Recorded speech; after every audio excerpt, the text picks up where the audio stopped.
Thank you very much for attending this working group parallel session today.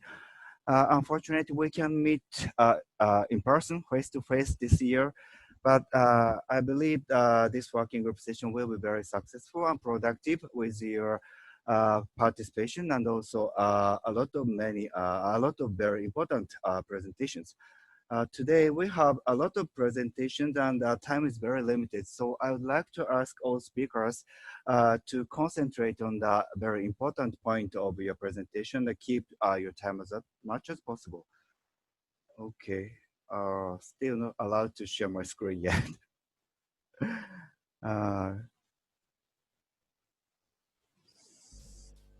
Please try again, Mr. Basara. Okay.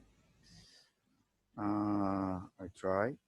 But still, the message tells me that host cannot allow me to share screen. I tried to put the share screen button, green button, but the message still tells me that I cannot share my screen.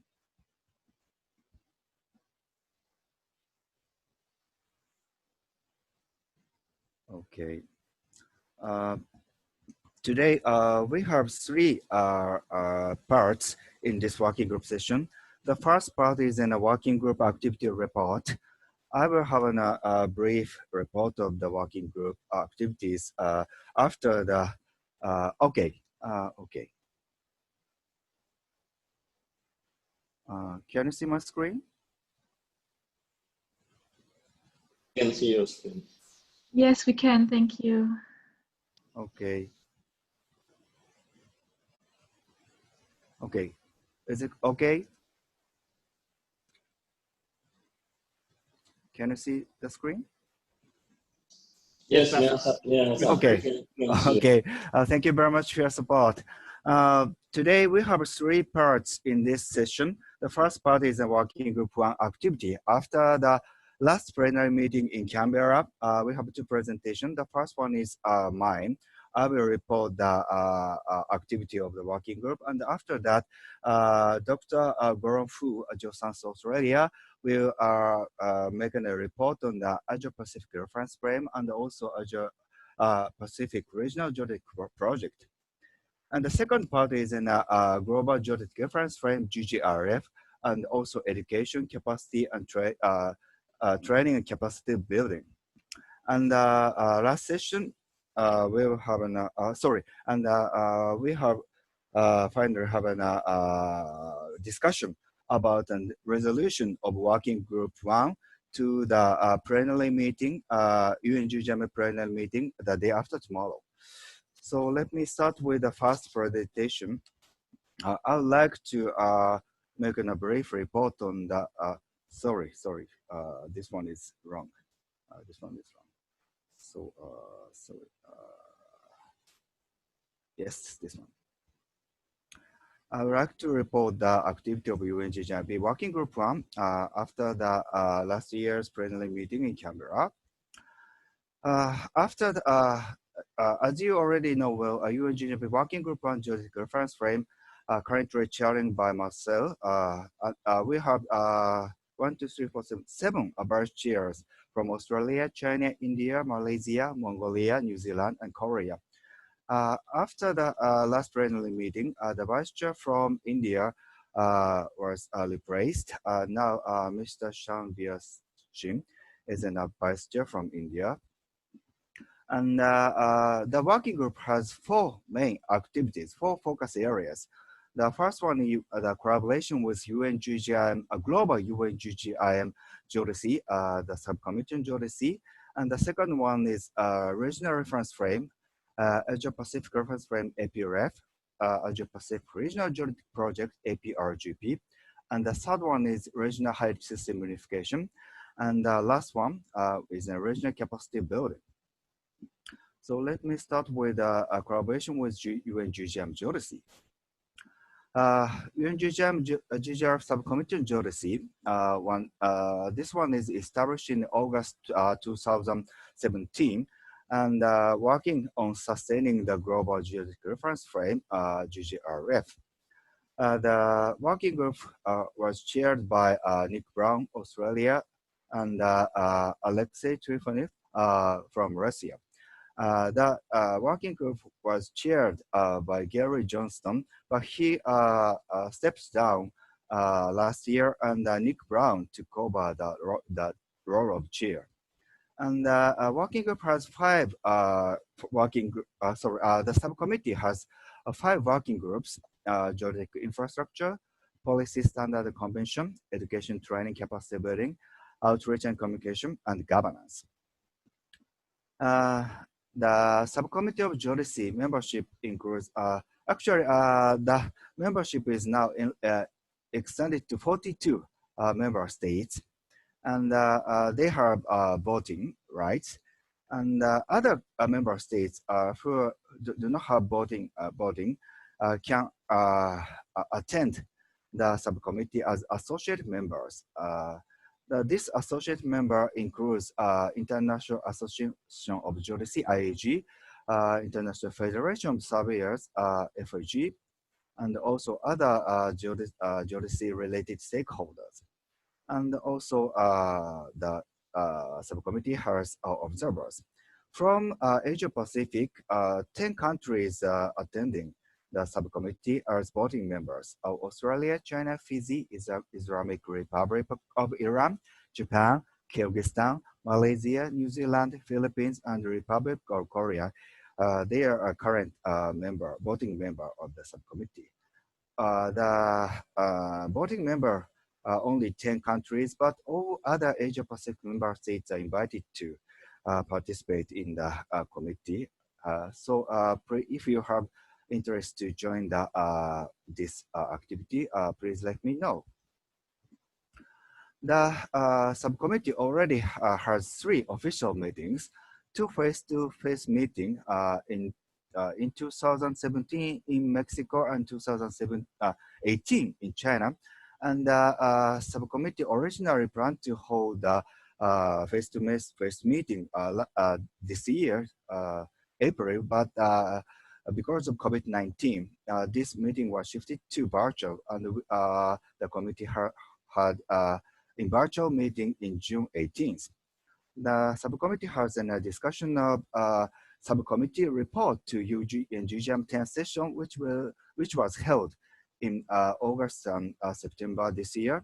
And the report includes very important 2 documents: draft position paper on sustaining the Global Geodetic Reference Frame, GGRF, and also draft concept paper on establishing a Global Geodetic Center of Excellence, GGCE.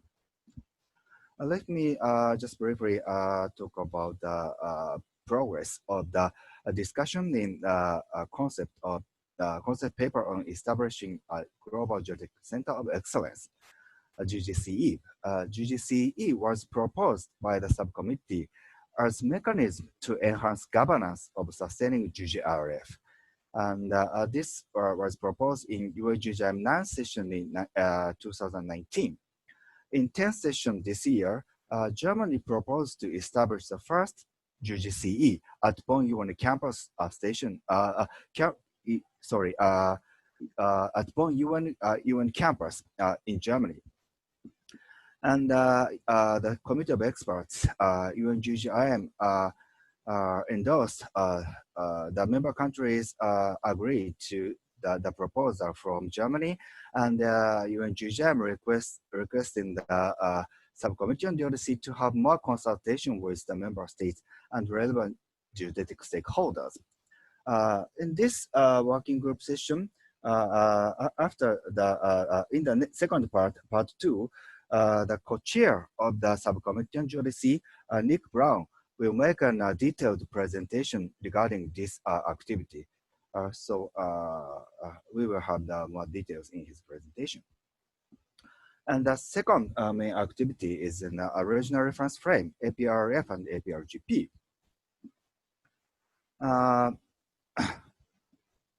So APRF is an Asia Pacific reference frame.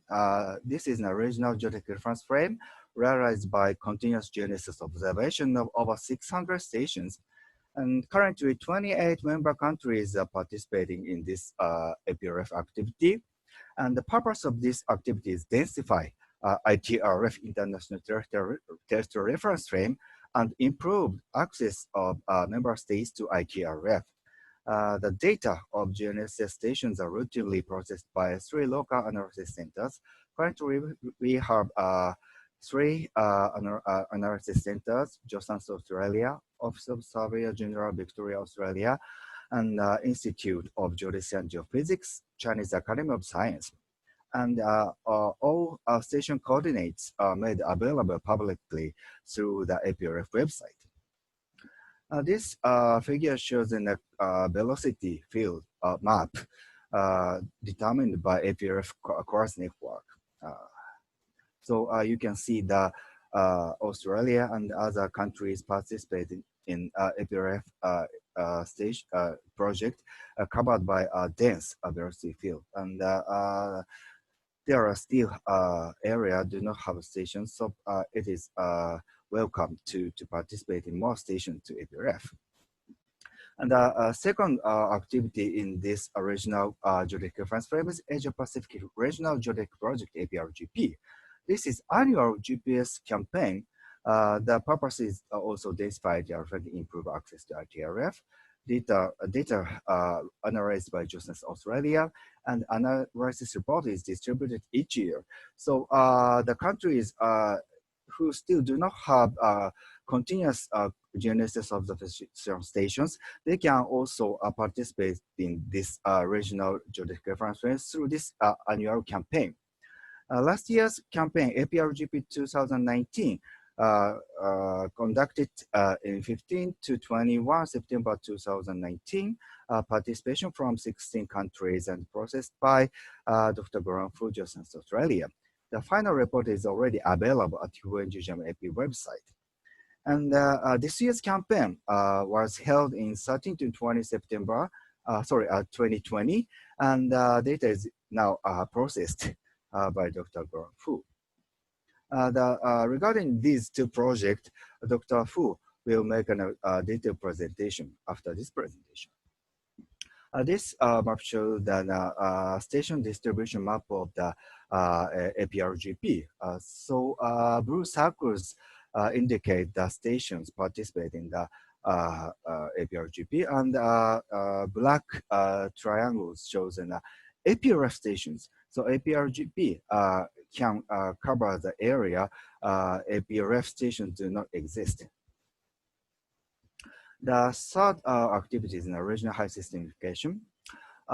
We still are struggling to proceed this project because the height is not situation is different from countries to countries.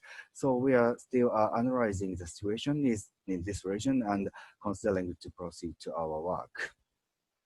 The last activity is in regional capacity building. Originally, we are planning to have many face-to-face capacity building events in 2020 this year, but because of COVID-19, the most of the all of the events postponed or canceled this year. As you see on the list, the 4 events are decided to postpone to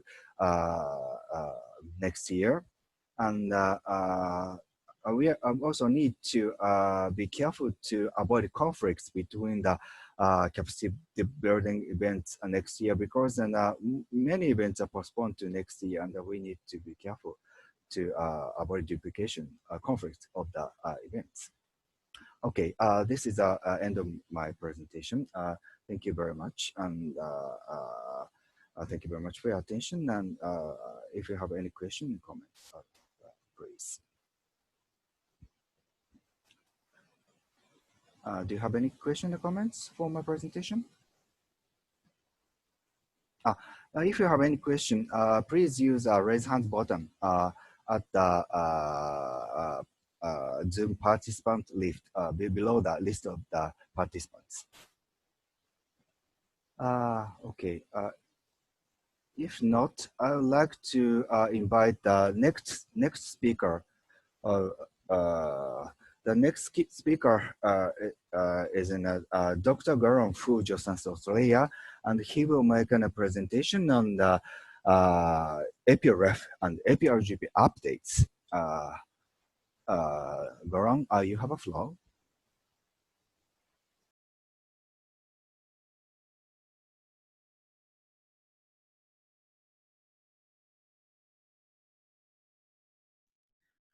Good morning and good afternoon. Can you hear me? Yes, we can Hello? hear you. Thank you. Yes. So I can I control the slides or? Can you share your screen yourself? Is that possible? Oh yes, I can. Yeah.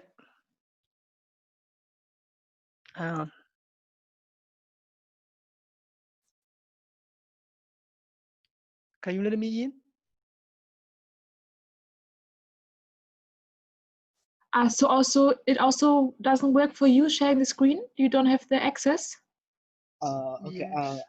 we are sorry.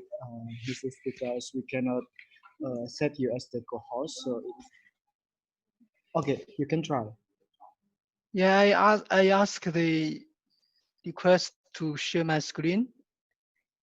Yeah, we set you as the co-host, so you should to present by yourself. Could you try? Can you see my slides? Not yet.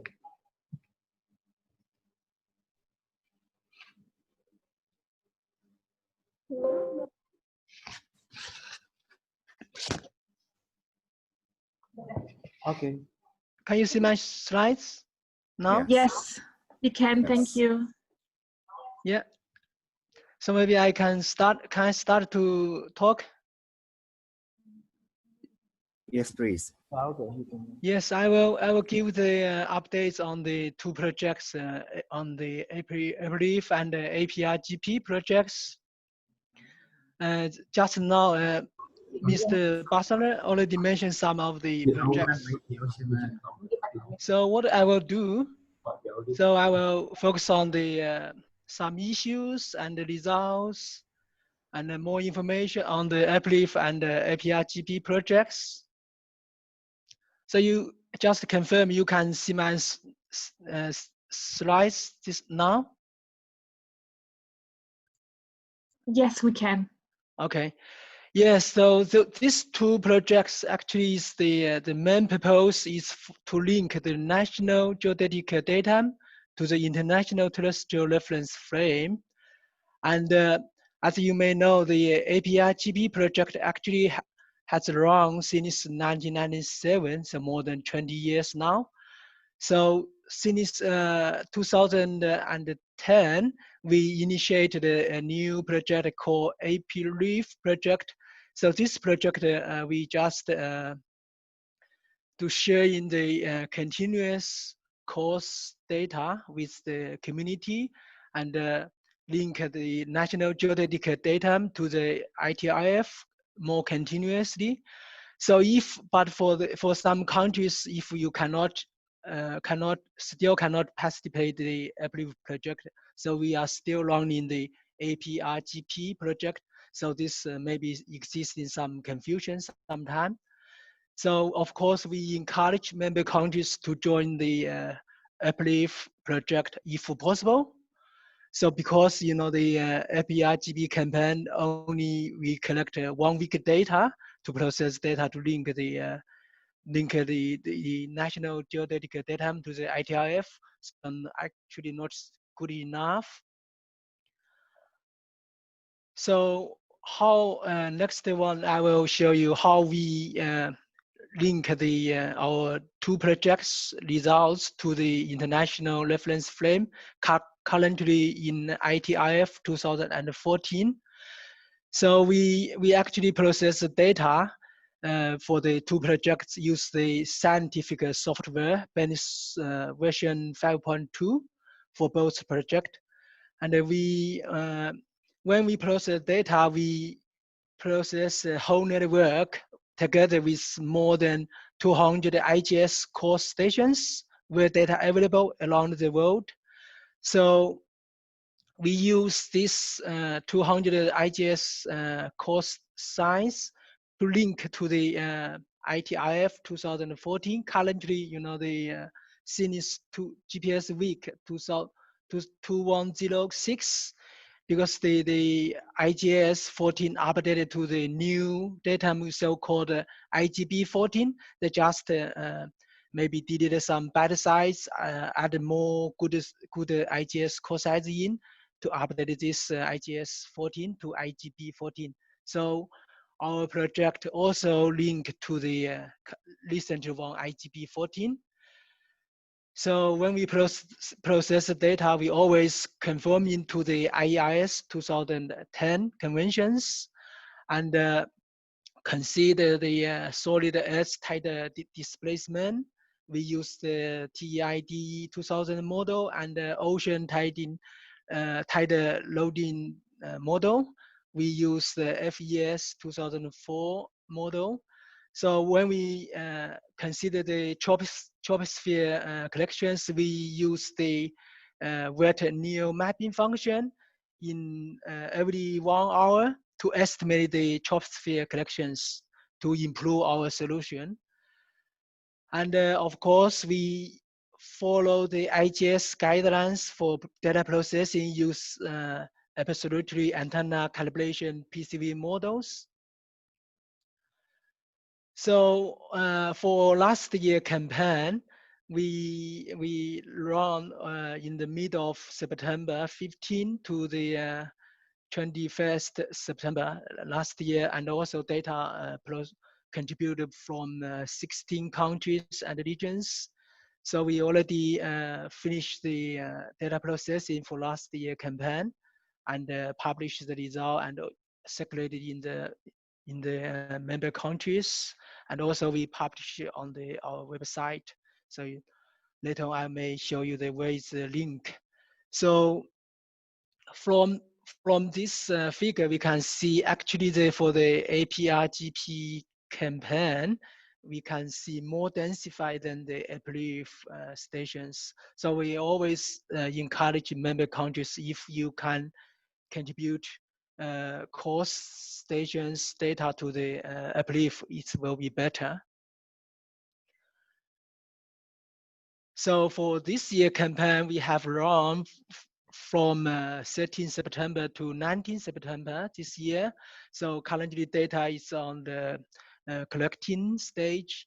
So far as last week, we have received data from following countries, I think it's 4 countries. Today I got another country send data in from Laos.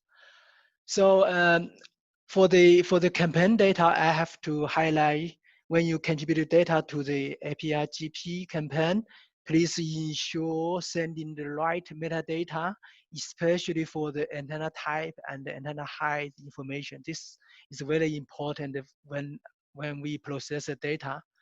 So also you need to confirm your submitted data Linux name convention is follow the standard Linux format, and have to do this, make the data processing easier. And for example, for last year campaign, there's several issues for some Linux files actually not follow the Linux file naming conventions. For example, the for category ID in the Linux file, and then actually it's not the same as the the Linux head. So also some stations missing metadata. So in this case, I cannot process the data. We have to give up the data.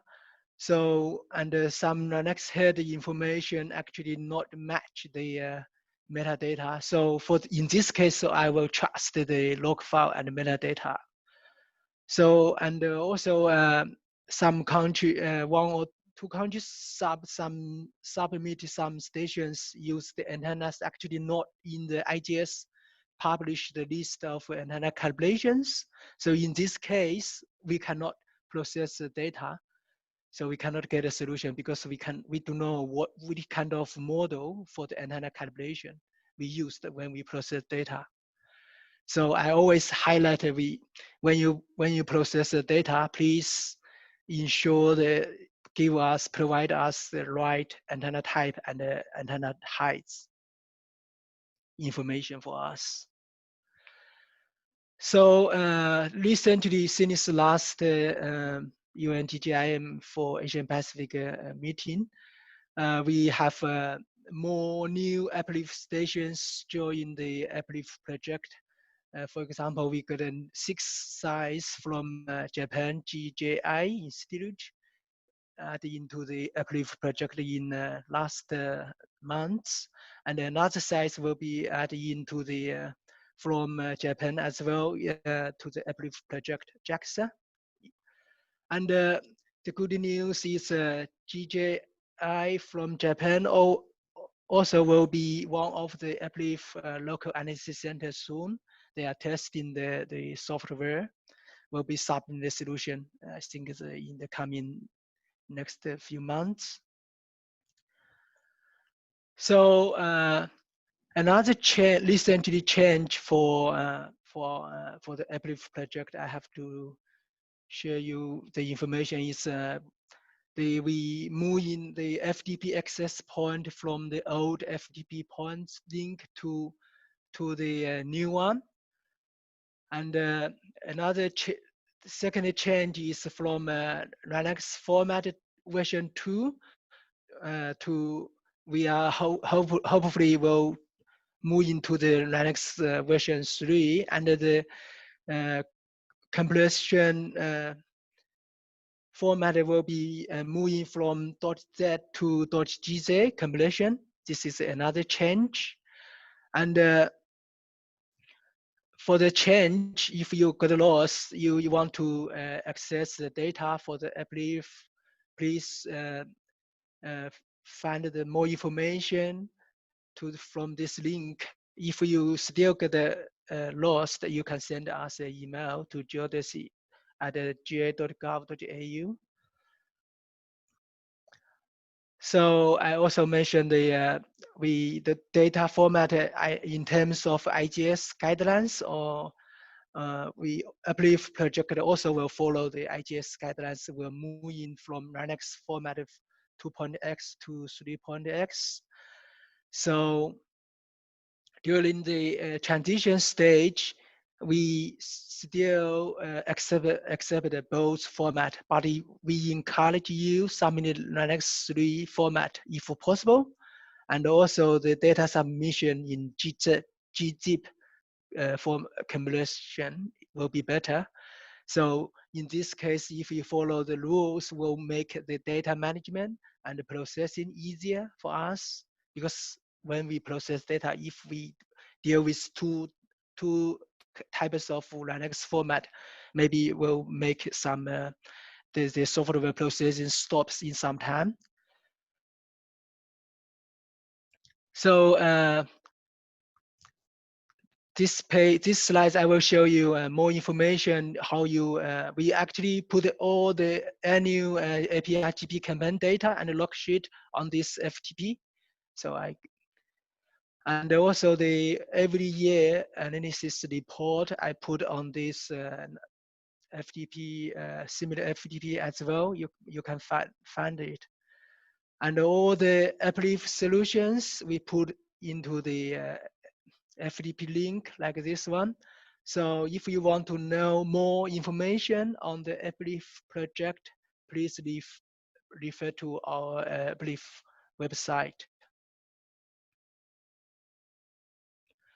So finally, I will mention about this. I try to get a feedback from our member countries, and any comments about these 2 projects will be most welcome.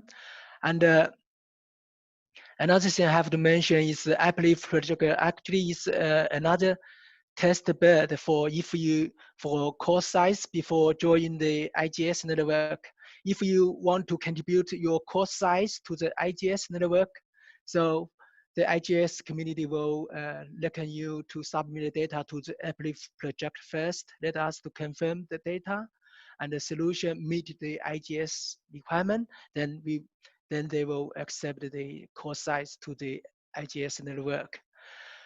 So another benefit for the Uplift project is, so we will contribute Uplift solutions to the IGS community to densify the IGS network. So so we always encourage you, if you possible, you can please join the Uplift project, contribute continuous course size data to us. And if you have any ideas to improve this two project, please feel free to let us know. And if you have difficult to submit data in Linux 3 format or other questions, please send an email to us. We are happy to help. I think that's all from me. Thank you. Thank you very much, Goram, for detailed explanation on the progress, Asian challenges of APRF and APRGP. I really appreciate your further contribution to the two projects. Any questions to Goram from the participants?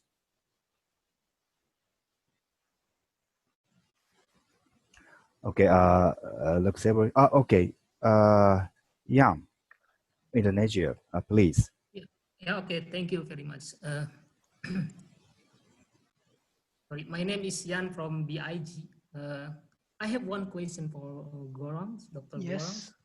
Gorams. This is related about the network processing strategy you use for what do you use for the FPGRP processing? It is only use the finite constraint or general constraint adjustment? Yeah. Can you say again what the last sentence you mentioned? Yeah. What is the network processing strategy do you use for FPGRP? Oh, we use the bench software so-called minimum constraint. So Okay. we constrain the IGS core size coordinates in about 1 or 2 millimeters.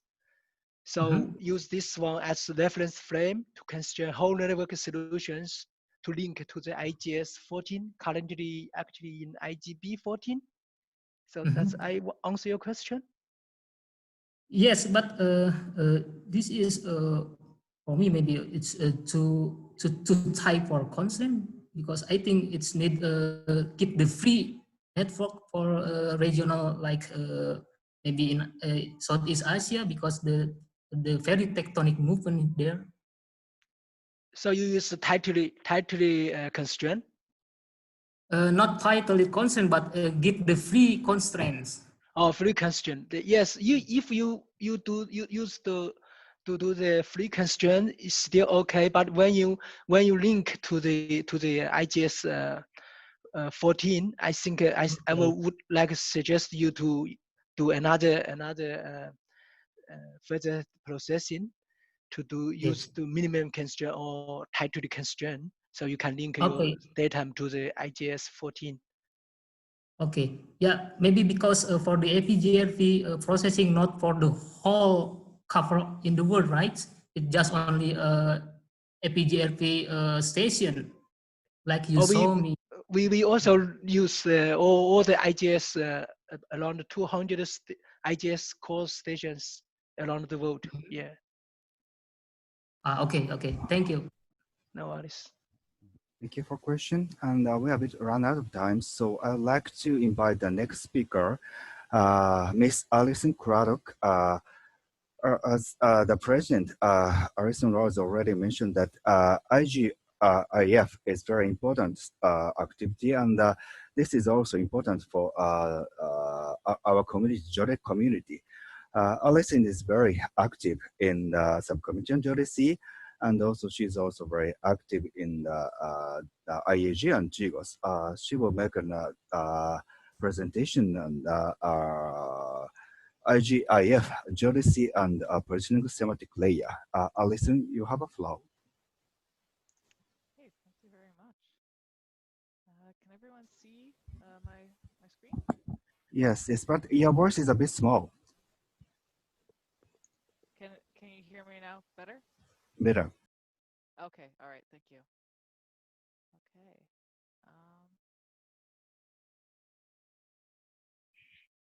Sorry, I just hit slideshow and it blanked out.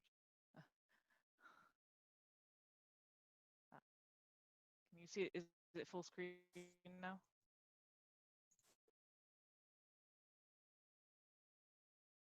No, it kind of moved to the left, the presentation, and now it's gone. Sorry.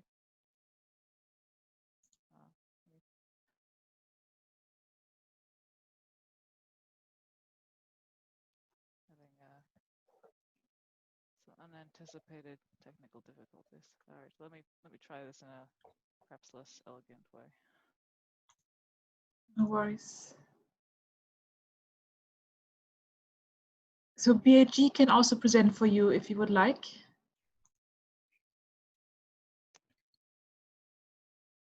They just put up the slides.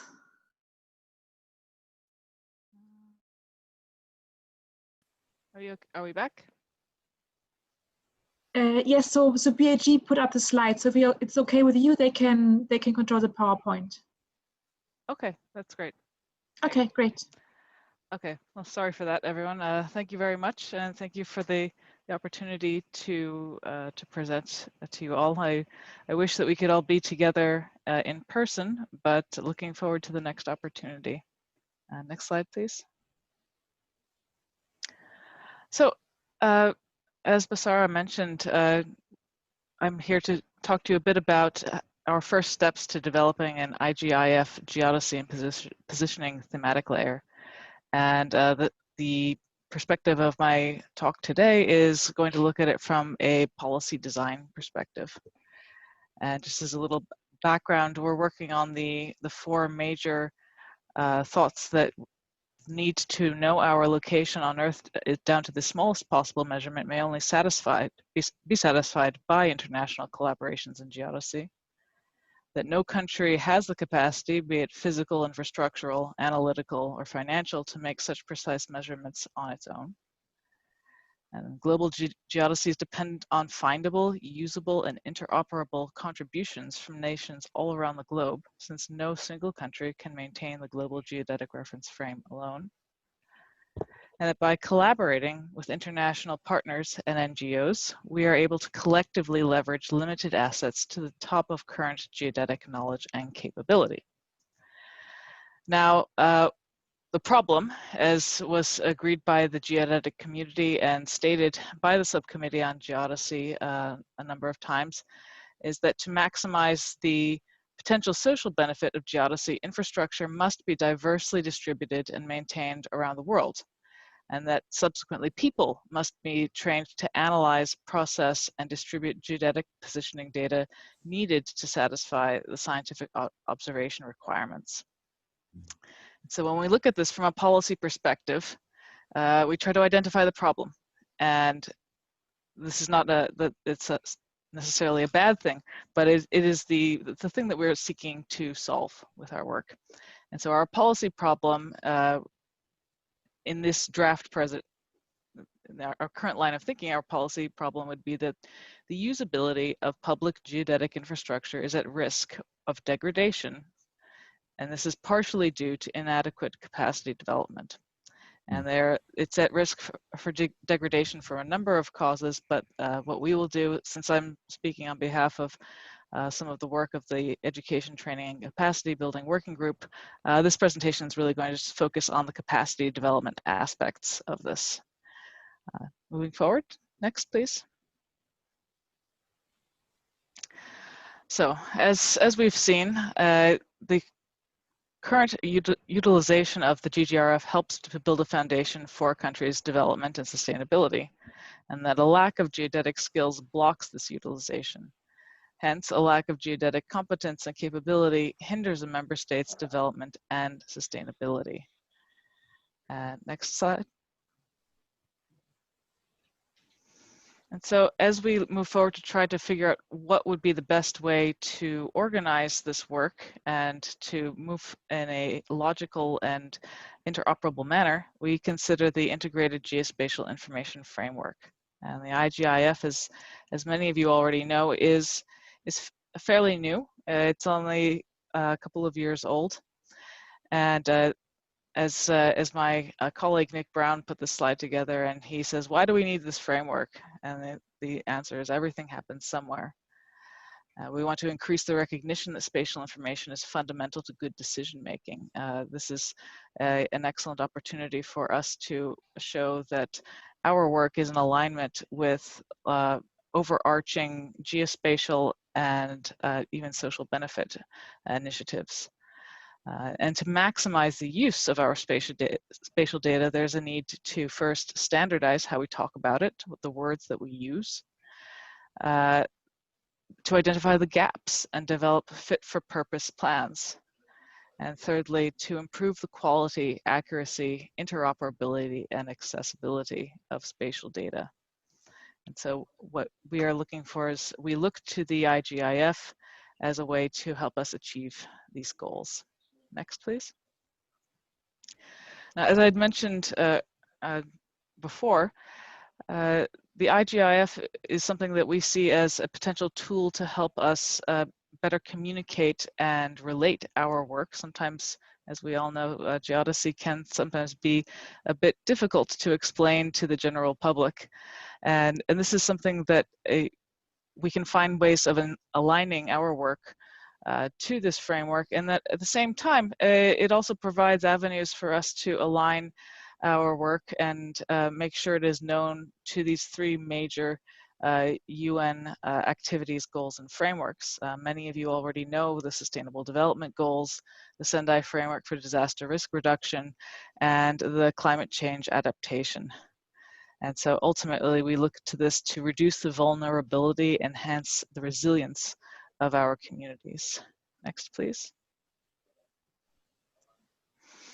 So the UN-GGIM World Bank Integrated Geospatial Information Framework is anchored by 9 strategic pathways within 3 main areas of influence, being governance, technology, and people.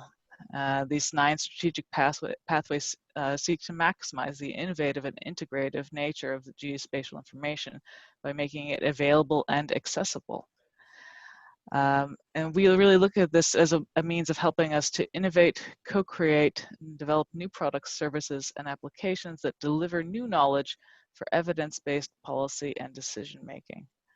And so what we look at this is a very comprehensive document. Many of you already have had the chance to start working with it. And we see this as a illustration of just how critical all of these pieces really are. That the data and capacity and standards and finance and innovation, these are all important elements to a holistically successful initiative. Next slide. And so it really came to our attention not too long ago within the subcommittee on geodesy that we should try to find a way to identify how geodesy, so that we should try to identify a way how geodesy can specifically be used in a comprehensive geospatial IGIF country action plan, and how we can make sure that we touch upon each of these 9 strategic pathways and identify all the ways that geodesy can be applicable to this. And so we look at a geodesy and positioning IGIF thematic layer as a promising policy solution. We see this as the potential to serve as a collaborative roadmap to help governments develop, access, and use geospatial information to make effective policies and to more accurately direct aid and development resources. We hope that it holds true to its wish to make concrete recommendations on establishing national geospatial information management and putting this information to use. Next slide.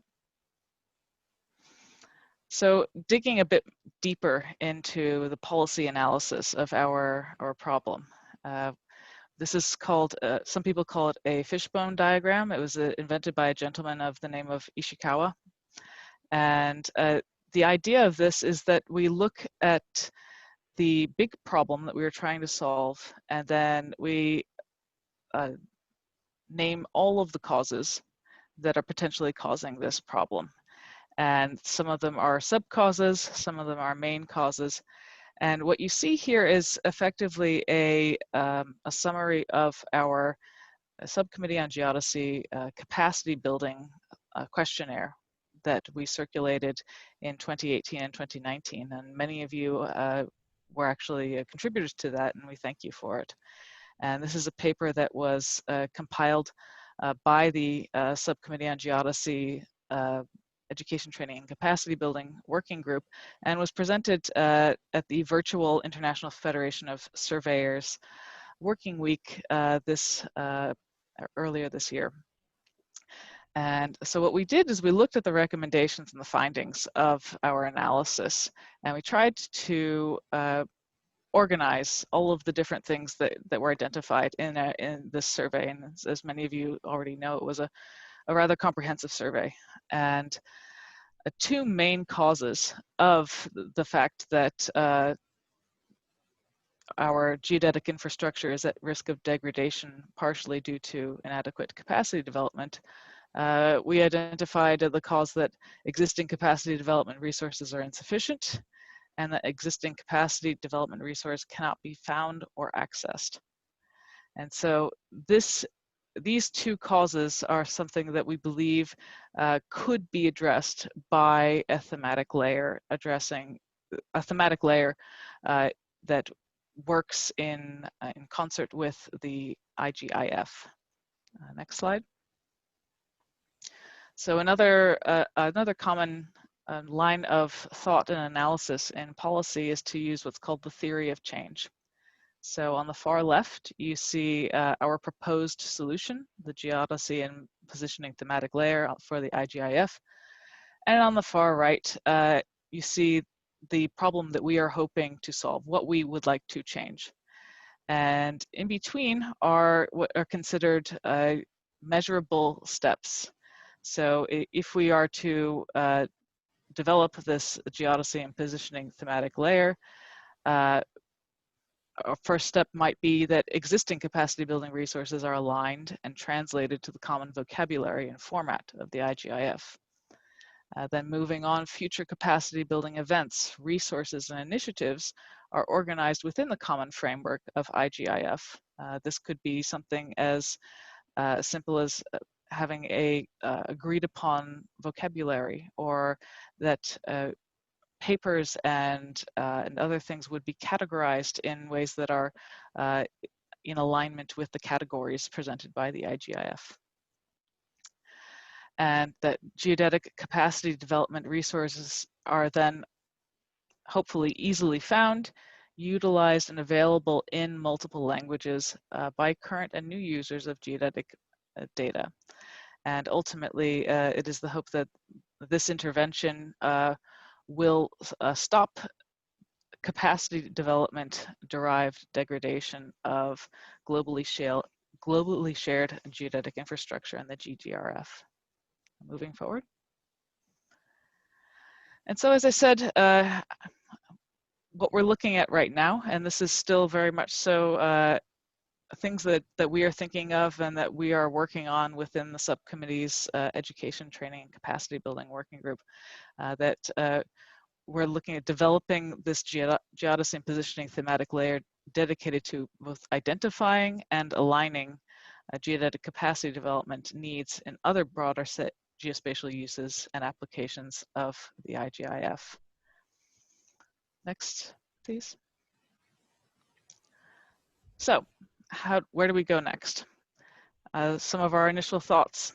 We first want to look at where the IGIF already addresses the role of geodesy. There are places where it actually specifically mentions geodesy. To identify stakeholder areas that may not be specifically addressing geodesy, but are clearly connected to our current projects, efforts, and concerns in regards to the GGRF. And thirdly, and I think most importantly at this point, we need to learn from our colleagues who have participated in the initial pilot studies of the Part 3, the Country Action Plan, First Round Development. I believe we will be hearing from at least some of our colleagues in a number of minutes who have been working on this in putting this theory into practice. And I think that will be a very important contribution to this initiative. And just underlining that no one country or organization can do this alone. We are here to support one another, and we really do need the feedback of each other. Next slide. So firstly, just to call out a spot where the IGF directly addresses geodesy, we look at Strategic Pathway 4 data. And in the section 4.6, it specifically notes that the geodetic infrastructure is a prerequisite for the accurate collection, integration, and utilization of all other geospatial data. And that in the appendix of this section, it provides some guidance for countries who are needing to determine and establish national geodetic infrastructure and or improve their existing geodetic infrastructure. So already we see something where this is directly referenced in the IGIF as an important part of a holistic geospatial information framework. Next slide. Taking a step back, we, as a capacity building working group, we say, okay, well, what advice might this IGIF offer us on how to make sure that we are doing our work in a way that is in alignment with best practices and is in a way that other people can clearly understand and use the resources that we are trying to make. And so, as I said, to establish enduring capacity building programs and education systems, and to raise awareness and develop and strengthen the skills, instincts, abilities, and processes and resources that organizations and communities need, again, to utilize geospatial information effectively. Next slide. So as an example, if we look into the Strategic Pathway for capacity building, already they gave us a pathway. And it was actually quite nice to see, because we were trying to figure out how to best decide what initiatives, what projects that we take on as a working group and when.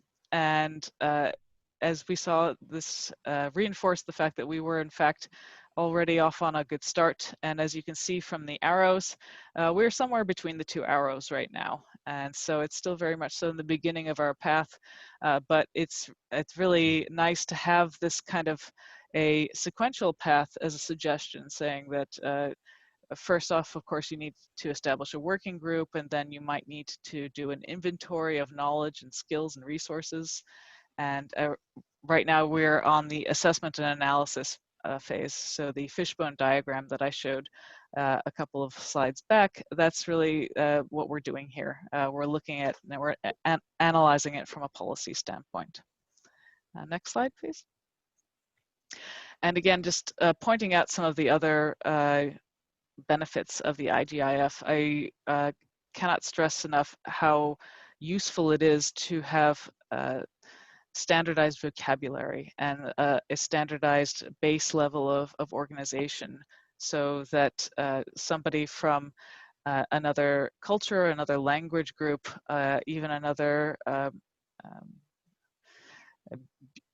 someone whose bureaucracy is a bit different from your bureaucracy, that we could organize things in a way that are easily understandable and potentially easily usable for aggregation and for dissecting it down to the building blocks of our geodetic infrastructure.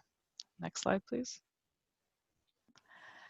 And again, we're looking at how we can actually use this in a specific way. So as we said earlier, this helps us better communicate things to show how our work is contributing to major social benefit campaigns, such as the Sustainable Development Goals and the Sendai Framework. And so we look at this as a way of reinforcing the importance and better communicating really the the great work that you all are doing on behalf of our global geodetic community. Next slide, please. So finally, this is where we need your help. The subcommittee's education, training and capacity building working group really looks forward to hearing the feedback of those who are considering using either the entire IGIF to build a country action plan, or if you're even using it as a means to help your government agency or your institution better communicate what you're doing, or that it is a way of helping you make sure that you're thinking of all the important things in a certain sequence. And so the feedback from our colleagues who are participating in the country action plans is of course really essential, welcomed and greatly appreciated, and you can feel free to contact me or anyone else in the subcommittee to provide some of that information, and we'll be sure that that's shared. Sharing advice on tailoring IGIF for developing geodesy portions of country actions that are fit for purpose. We look at the next steps for IGF alignment in the region and some good examples for other regions. And finally, we say, have you identified a part that has been useful to you, to your work supporting geodesy? And please do let us know. Your feedback is really important, and we do this as a community, and it's always really great and very inspiring to hear the stories and experiences of everyone as we all try to use this common framework to help make sure that our work is best communicated with each other, that we can help each other out, and that we can make sure that it is understandable to people from funding agencies to our governments and things like that. And so, next slide. Yeah, if you want any other information about the subcommittee on geodesy, I'm sure that you'll see this website and Twitter handle more than once during our presentations today. But I would encourage you to come and visit our GGRF website, and then you can download a lot of fact sheets, such as the one that you see here, on both of the websites named there. And please do follow us on Twitter. We try to be active whenever we can. And so, yes, thank you. Thank you for your presentation, and I'll be happy to take any questions you may have now, or you can please feel free to contact me. Thank you very much, Alison, for the first thought on the IGIF geodesy semantic layer. Some of the country member states in Asia Pacific already involved with IGIF, so we can work together. And I'm afraid we have a bit run out of time. So if you have very short question, please ask Alison. And if not, I would like to invite next speaker, Mr. Nick Brown. He's one of the co-chair of the subcommittee on geodesy. He's now working for Geoscience Australia, and will present an update, present status of the subcommittee on geodesy. Nick, you have a floor. Thank you, Mr. Chairman. And thanks for the offer to present today. It is great to be with you, as Alison said, and we all look forward to seeing you in person again soon. But I would say this does give us a great opportunity for many people to come and join and be involved in the UN-GGIM. For those of you who sometimes aren't able to travel, it's great to be able to have such a large number of people here today with the working group. As our chairman just said, my name's Nicholas Brown. I'm currently one of the co-chairs of the UN-GGIM subcommittee on geodesy. I'm also the director of national geodesy at Geoscience Australia. What I wanted to do today was give you a bit of an update on where things are up to with the subcommittee on geodesy, and in particular, just a few slides on how things are going with the Global Geodetic Centre of Excellence. For those of you who don't know what that is, please don't worry. I've got a brief introduction for you on how we got here. Next slide, thanks. Okay, so just a little bit of background for some people who might be new. In 2015, there was a General Assembly resolution adopted, which was entitled a Global Geodetic Reference Frame for Sustainable Development. And in doing so, the General Assembly noted at the time the appreciation for a working group of the UN-GGIM, which helped develop a lot of the background documentation and work, which has led to this General Assembly adoption. It's worth noting that much of the good work was done by members of the Asia Pacific UN-GGIM Regional Committee. So thank you very much for all your work and effort from that working group, which is now known as the Subcommittee on Geodesy, which happened in 2017. Next slide, thanks. As you can see, just to give you a brief overview, there's 42 member states who are subcommittee members. And as you can see, out of the 5 regions, the Asia Pacific region has a very strong representation with 10 members there. And that's far from being exclusive. So if you notice that your country is not currently part of the Asia Pacific membership and you'd like to be, then you're more than welcome to join us. We're always looking for new people to join, and we encourage you to come along. Even if it's at the start you'd like to listen and better understand what is being done by this subcommittee on geodesy. If you think you could benefit from being involved, then please do join us. Thank you. Next slide. The Bureau of the subcommittee, I'll just briefly show you the structure of how it works. We have the subcommittee of 42 member states, and we then have a bureau who take the responsibility of leading us through a whole range of different areas, which are shown below in the working groups where the chairperson is noted. So we have a governance working group, outreach and communications, geodetic infrastructure, standards, policies and conventions, and the education, training and capacity building, of which Alison is a part of, and that group is in particular doing a wonderful job around the development of the geodesy thematic layer. So the Bureau itself has 8 members, and that does change over time to give an opportunity for all member states to have involvement in leading the direction of the subcommittee. Next slide, thanks. So we talk about the global geodetic reference frame, but I think it's useful to provide a small description of what we're actually talking about.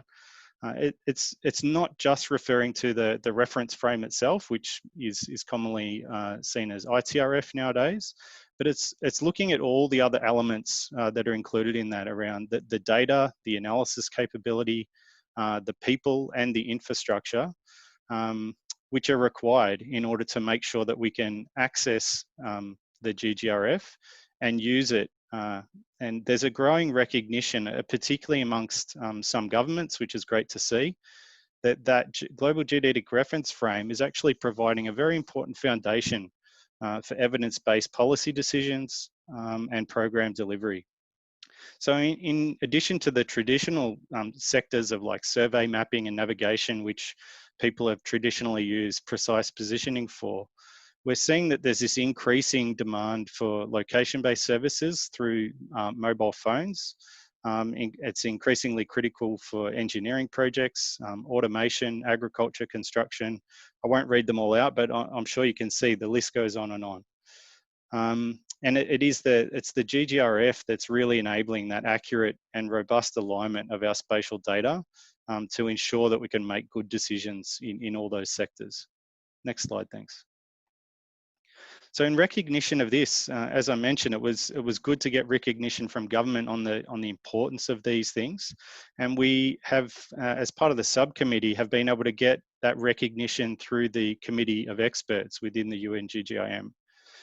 A lot of work had been done over the last few years in promoting the need for improved governance and better infrastructure and the maintenance of that infrastructure. In the 10th session, what the subcommittee has tried to do is to take all the different elements where we can see that improvement needs to be made in order to sustain the global geodetic reference frame.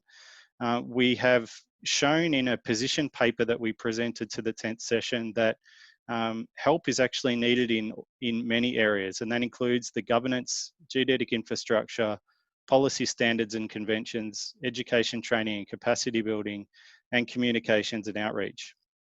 So there's 5 focus areas where the subcommittee believes that we need to see improvement in order to maintain the long-term accuracy and accessibility of the GGRF. Next slide, thanks.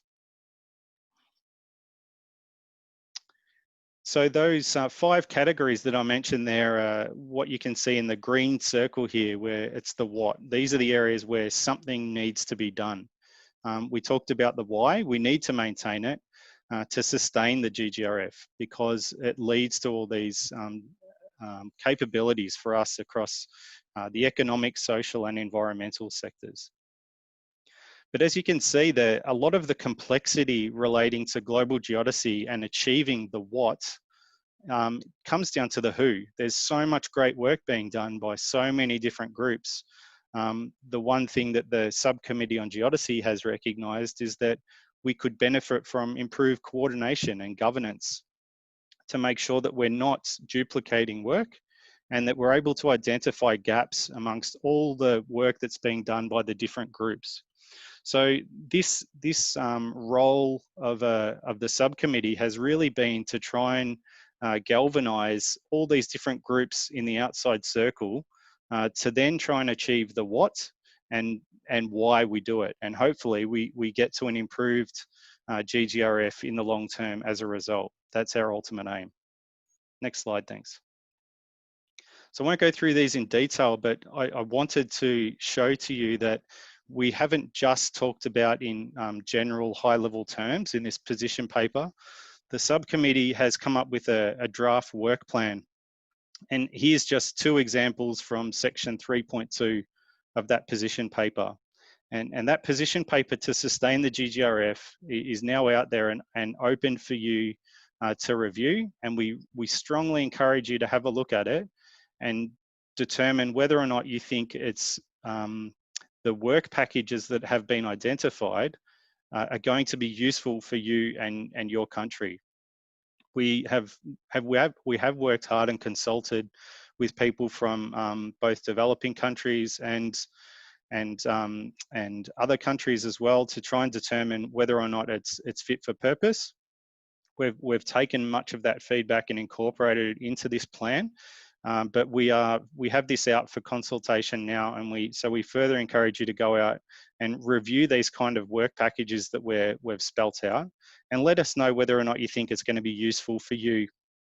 And if not, we're happy to hear that you think we might be missing something or where you think it could be improved. So please have a good look at this and let us know what you think. Next slide. And here's a few work packages you can see that are around that governance aspect. These are some of the key ones that we wanted to concentrate on because we think there's real benefit here. One of which you can see, the first one was to develop a concept paper on the establishment of a centre. That's a very general term, but we're talking about the Global Geodetic Centre of Excellence. And then we wanted to consult with other member states on our rationale behind the development of that Centre of Excellence and how it might operate. So I'll move on to that now. Next slide, thanks. So in general terms, the Global Geodetic Centre of Excellence has been something that's been promoted as a way to try and help sustain the GGRF. The idea behind it is to really enhance global cooperation and coordination, as I said, recognizing that so many different groups are involved. We also recognize the need to strengthen geodetic infrastructure, assist member states in making their geodetic data findable, accessible, interoperable, and reusable, support education, training, and capacity building, and improve communications and raising awareness. And this includes things like helping you, the members who are involved in UN-GGIM, potentially with some of the language or the examples that you could use to promote the benefits of geodesy to your members of government if you're looking to try and strengthen your business case to get funding for better geodetic infrastructure, or it might be a training program to learn how to use GNSS techniques, or it could be to assign someone potentially to join the Geodetic Centre of Excellence on a short-term loan, where that person could upskill in areas of communications, for example. Next slide, thanks. So at the 10th session, which was in August of the Committee of Experts, we were very grateful that Germany has actually announced a plan to be the initial host of the Global Geodetic Centre of Excellence in Bonn. And they have provided funding for an initial 5-year period, which is fantastic news. The UN-GGIM Secretariat, our friends there, are currently working with Germany on things like the Memorandum of Understanding, the host country agreement, and other legal aspects in order to get the UN Centre established, which is due to start operating in about 2021 in the best case scenario, or if not, it should be 2022. There was a number of letters of support were received, which is great to see, including from IAG, the International Association of Geodesy, and from our region, from Japan and Australia as well. So it was excellent to see those in our region supporting the establishment of the Centre of Excellence. Next slide, thanks. So the aim is to, although Germany have offered to host it for this initial 5-year period and fund it, it shouldn't be seen as being only a German Centre of Excellence. It is a UN centre. It will be run and established by the UN-GGIM, and there will be positions which will be advertised for the centre. In addition to that, I think Germany's planning on sending 2 or 3 of its staff to sit within the centre as well, which is an excellent addition to the centre. And Norway have offered a person to the centre to assist with communications. So the subcommittee on geodesy is really promoting the idea of a federated centre as the preferred option to operate this. And this is meant to be as inclusive and open as we can be. We're looking to enable people from all around the world to be able to contribute to this centre. And if you're interested, we do encourage you to talk with the UN-GGIM Secretariat, or you feel free to contact me as one of the co-chairs of the subcommittee. In addition to the core team of workers within the centre, it will also have a steering committee, which is designed to assist with the governance of the centre, and an international advisory committee, which will help provide scientific and operational guidance. So this is just further indication of how open they are trying to be to try and get buy-in from as many experts as we can in the international community. Next slide, thanks. I really like this quote. To me, it hits home on the importance of what we are trying to do day to day, and I think it's a really nice reminder. It's from the Ambassador Extraordinaire from Tonga, from the Permanent Mission, and he says, decision makers need to know the safest place for people to stay and live, and where to evacuate to in times of disasters. Excuse me. Linking of local positioning systems to the global geodetic reference frame provides these much needed accurate positions. Even though there is a gap between small island developing states and developed countries in terms of having modern positioning infrastructure and systems, and also in technical capabilities, it can still be narrowed. To me, this is the epitome of what the subcommittee on geodesy is trying to achieve. We're trying to narrow that gap, and we are trying to make sure that all member states have fit for purpose positioning technology within their country, which will better allow them to align their spatial data and make better decisions. And it's, I can tell you, the people in the subcommittee are extremely passionate about trying to do this. They're not looking at this purely from their own country's point of view. They are doing everything they can to try and make sure that we can improve this for all member states. Next slide, thanks. So I'll just leave this with you. We have a few requests on you, and we more than welcome to get feedback from you as well. We would love to get your feedback on the position paper on sustaining the GGRF that we currently have out for consultation. We also have out for consultation a concept paper on the establishment of the Centre of Excellence. They're both available now on the UN-GGIM website under the 10th session documents tab. And we plan on taking feedback on these documents throughout this intersessional period, so until the 11th session of the UN-GGIM. So I encourage you to please review those documents and provide feedback back to us through the Secretariat and also through to myself. I hope many of you received an email about this about a month ago from our colleagues within the Secretariat, but if you didn't, those documents are on the website. And the second request I have is we have 42 member states, but if you're not there and would like to be involved, we would love to have you involved in the subcommittee. So please contact us and let us know which particular bits that you're interested in, and we can maybe help find a really useful working group where you could be involved. Thank you very much. Thank you very much, Nick, for the strong message from Subcommittee of Geodesy. Do you have any question to Nick from the participants?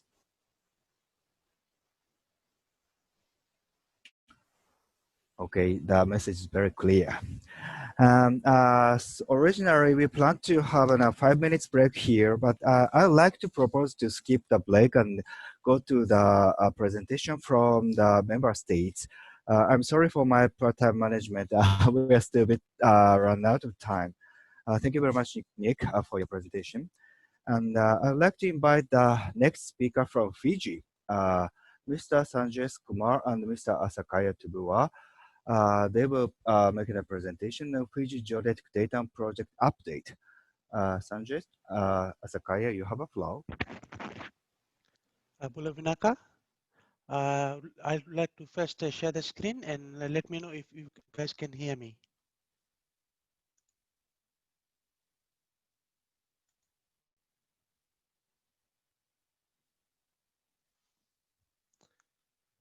Are you able to hear me?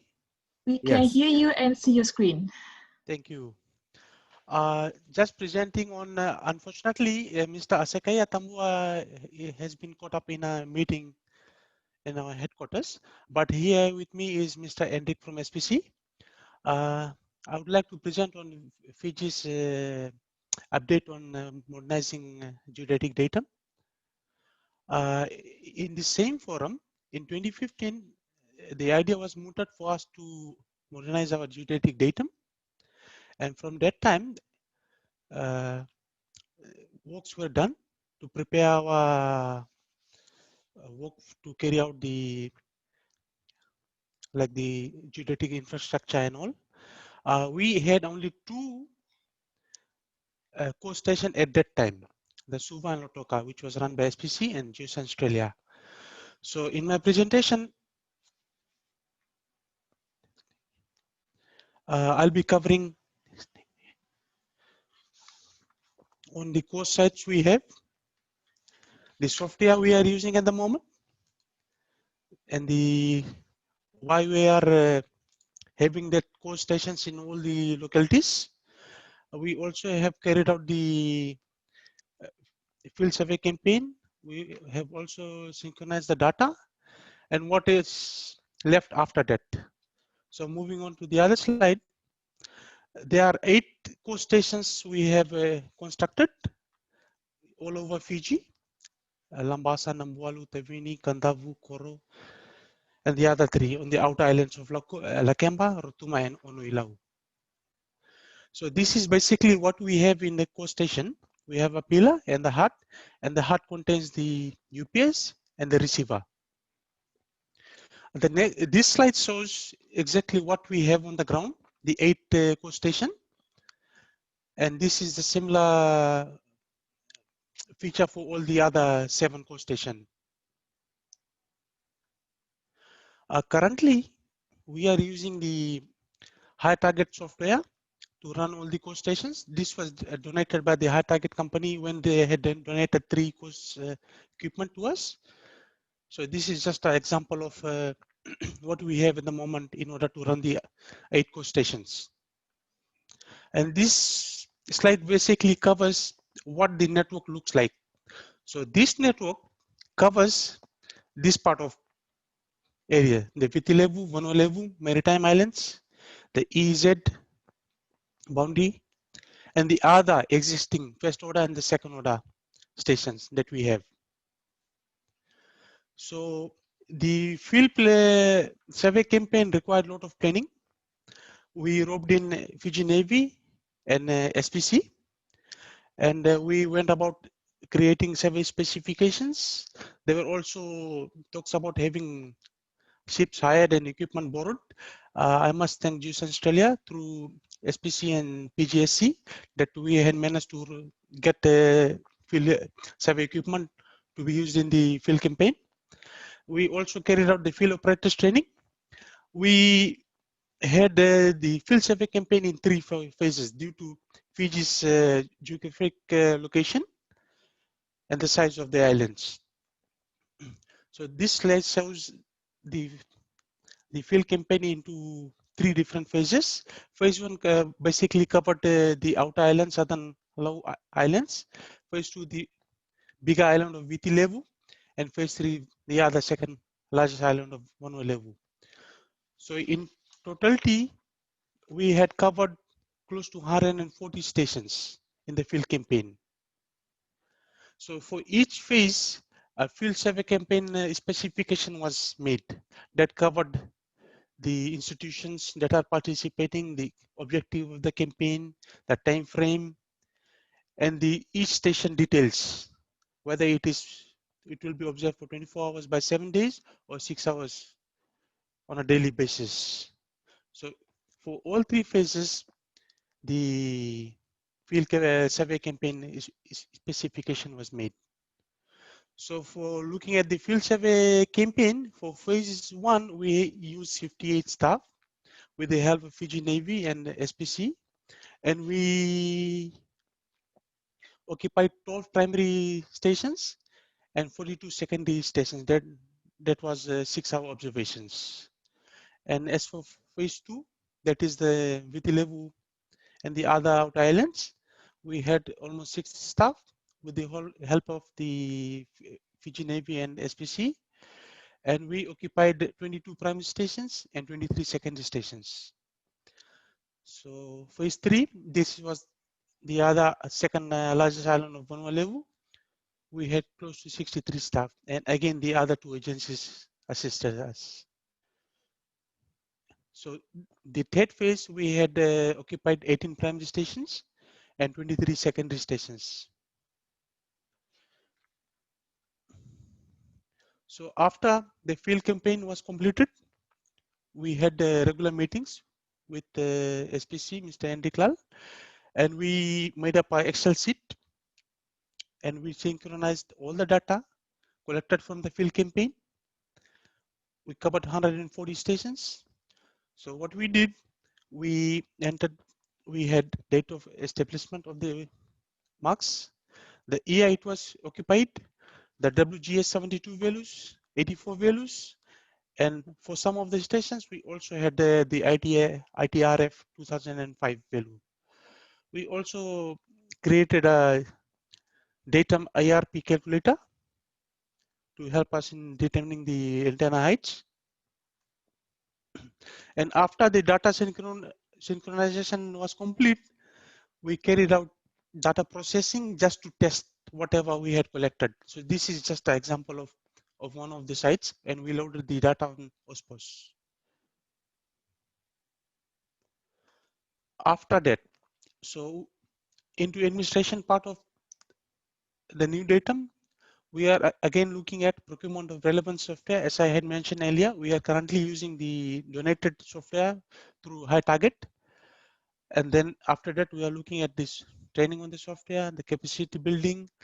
At the moment, we don't have any policies that looks after the geodetic side of survey. So we are also looking at formulating policies.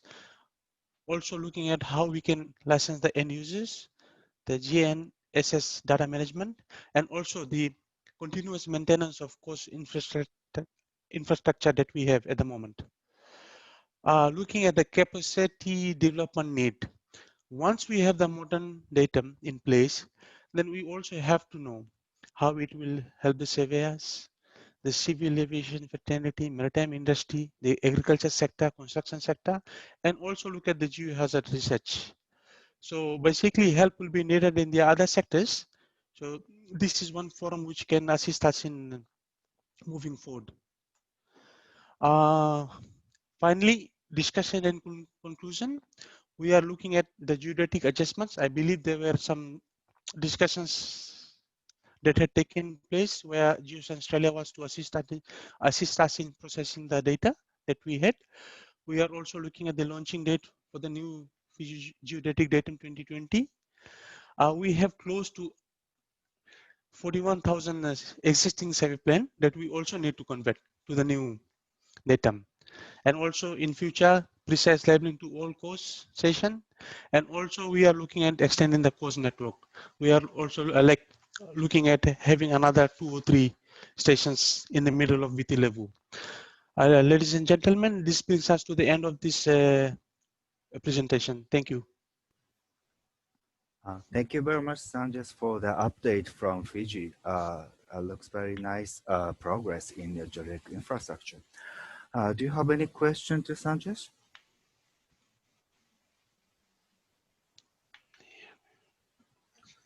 Okay, thank you very much again for your presentation. So I'd like to move to the next presentation from Tonga. I'd like to invite Mr. Tuyono Pangia, Minister of Lands and Natural Resources, Tonga. He will make a presentation on Tonga Geospatial Reference System Modernization Update. Tuyono, you have a floor. Good afternoon and good morning, everyone, to all organize and participate on the UN-GGIM-AP working group 1 on geodetic reference frame meeting. My name is Dion Pogi and I currently working on a geodetic surveyor for Tonga. Right now, it is an honor to be a part of the meeting and to present on the progress of Tonga's geodetic services. As you may be aware, Tonga is currently at the planning process for the modernization of its geospatial reference system using the IGIF framework. This presentation will not only update where we are with this modernization, but also what are the work we have been conducted in the past years. Next slide, please.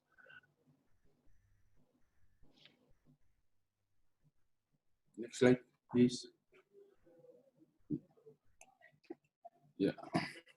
This is a science year where the COVID-19 global pandemic has changed how we normally do things, and with the global and local restriction and lockdown, we only able to cover what can be done right now.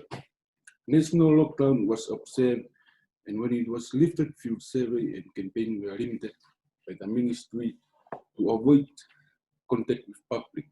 However, we were still able to continue the decentralization and updating our geodetic networks by observing our second order and third order controls, and also observing our benchmark with GNSS, but on the main island only. Next slide, please.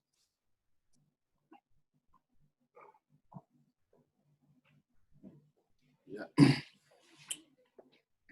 Just like last year, 2019, Tonga was able to participate in the East Asia Pacific Region Geodetic Project GNSS campaign, and the ministry fully support participation, especially providing the funds to support the campaign. Next slide, please.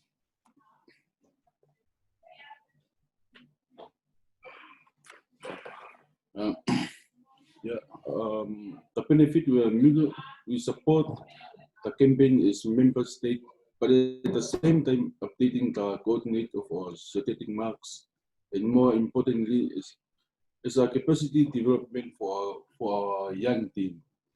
The next, please. Not only that, but during the campaign, we were also able to observe our Cadastre survey control with GNSS holding the campaign marks, constraint, hence aligning our Cadastre control to our datum and IDRF. This was held in the main island only. Next, please. Additionally, because the same idea was used for existing benchmark, this gives us the ellipsoid height to our PM with the mean sea level value, and also aligning them with our datum and also the IDRF. Next slide, please. Yeah, to ensure our key geodetic and cadastral survey mark are protected, secure, and easily accessed by user for future user, we were able to procure survey mark protection cover from New Zealand and was installed in this key survey mark. This was both iron and plastic. Next slide, please. Yeah, as mentioned so many times, Tonga is part of a few countries directing the IGIF framework to develop its national action plan for strengthening its geospatial information management. So the modernization of our geospatial reference system is part of this action plans, which include review and update geodetic data, development joint model for Tonga, and new height datum to cover the whole of Tonga. And the last one was the National Coast Network. The purpose is to be able to provide accurate geodetic and position information in such a way it can be easily used by everyone. At the moment right now, our team here in Tonga have regular online meeting with IGIF, assigning consultant for Tonga, Mr. Tim Trainer and Leslie Ann. This is held every 2 weeks and will be arranged to be held every week. Next slide, please. And finally, our plan for the rest of this year is to implement what we have done in the main island, in the rest of the major island in Tonga, starting with Ewa to the southeast of Nuku'alofa, the main island. And the second, and lastly, to conduct several plan workshops on our new Survey Act and standard, which is vital to the modernization and maintenance of our geospatial reference. Next, please. Thank you very much, everyone.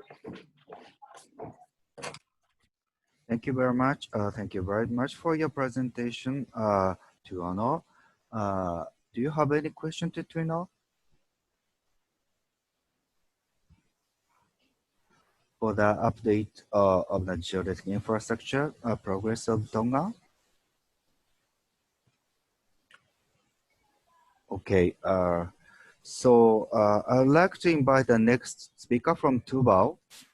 I'd like to invite Mr. Fatasi Loga, Department of Lands and Survey Tuvalu. He will make a presentation on Tuvalu Geodetic Survey Project 2016 to 2020 mapping Tuvalu Islands vulnerability. Fatasi, you have a floor.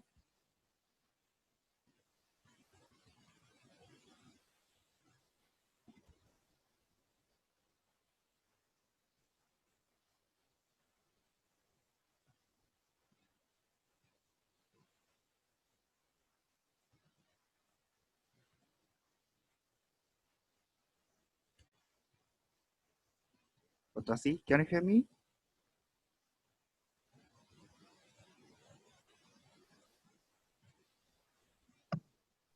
Yeah, hello. Hello. Hello, hello. Yes, yes, I can hear you. Please go ahead. Okay.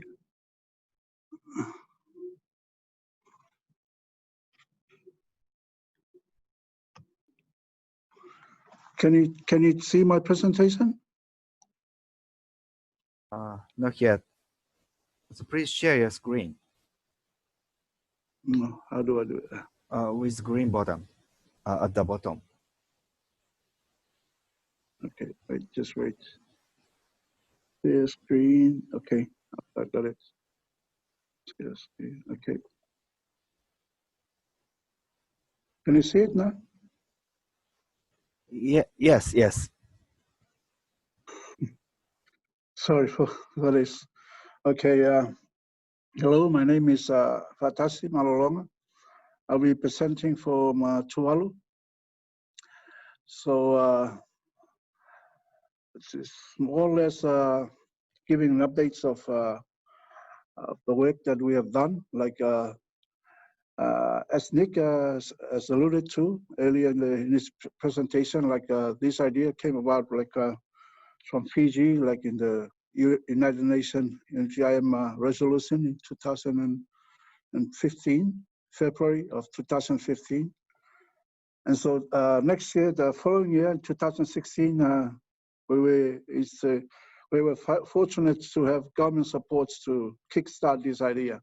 So this is how we worked on that initiative with support of full support of SPC, Hendrik and his team, and of course with a team from Geoscience Australia and also the UKHO, United Kingdom Hydrographic Office.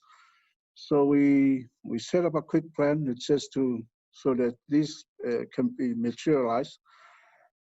And this was carried out in between 2016 until, in fact, until the date, through all of the little gaps that are still ongoing.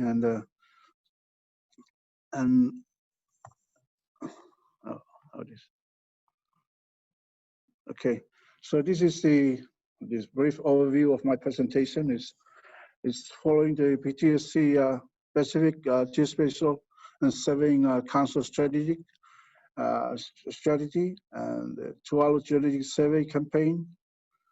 So I'll give a brief of the capacity building that's took place, and also through the UNDP TCAP LIDAR projects that was carried out last year in May, and conclusion. I think you have seen this. So this is the sustainable development in the Pacific enabled by world-class geospatial information saving services. And that's our friend Hendrik. So these are the strategic goals as which we sort of try to align ourselves to. The leadership and visibility and all this like sustainability and capacity building. So this is the Geodetic Survey project. So the sort of the terms of reference that SPC and my department are working on. So it's currently consists of project planning and aligning ourselves with the strategy through the support of a PTSC partnership desk with Hendrik and his team. So this follows through a series of undertakings in each of the from the islands, especially from the country level. So we are fortunate to have a government support then, like we have we're able to purchase GNSS kits and drones, and so it's involved in investment on some of the infrastructure and computers, hardware, and all this are required to enable this to allow this process to take place.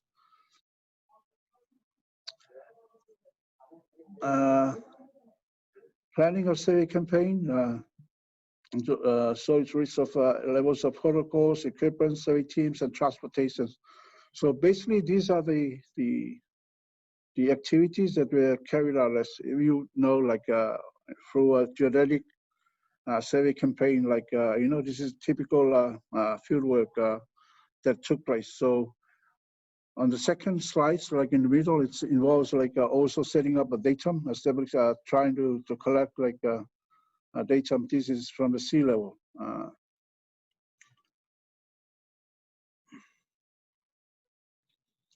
So of course, like doing this, and we back in like for our planning, we are aware that we have to follow like follow the specification standards of surveying, as you know. So that's recommended by Geoscience Australia and by other FED countries. So we ourselves have tried to do this. So the issues in Tuvalu is that we never had any access to GPS before. Like, so this is the first time that we are thinking of of setting up a GNSS campaign for all of the islands of group. So as you will see, like Funafuti before, from the logo grids was in a different position, logo grids. Each of the islands, 9 islands, have their own different grids, logo grids. So with this, with the GNSS campaign, the geodetic survey campaign, like we came in with this positioning. So we carried out all the surveys, like for all of the islands, 9 islands of Tuvalu. So we did all this survey for all of the islands. So these are some of the data that we were using, like we have used before, like so Google Earth, satellite imagery, LiDAR data, and UAV, like through drones. So during this survey campaign, we were fortunate to also have access to these instruments, right? Which we are currently using now as part of our infrastructure surveying. So we sent our data to OSPOS, and these are processed through OSPOS online.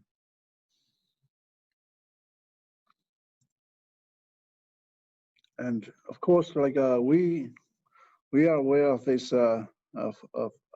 this phenomenon, like the coordinates of a TRF of GNSS does move. Over time, this was sort of it moves.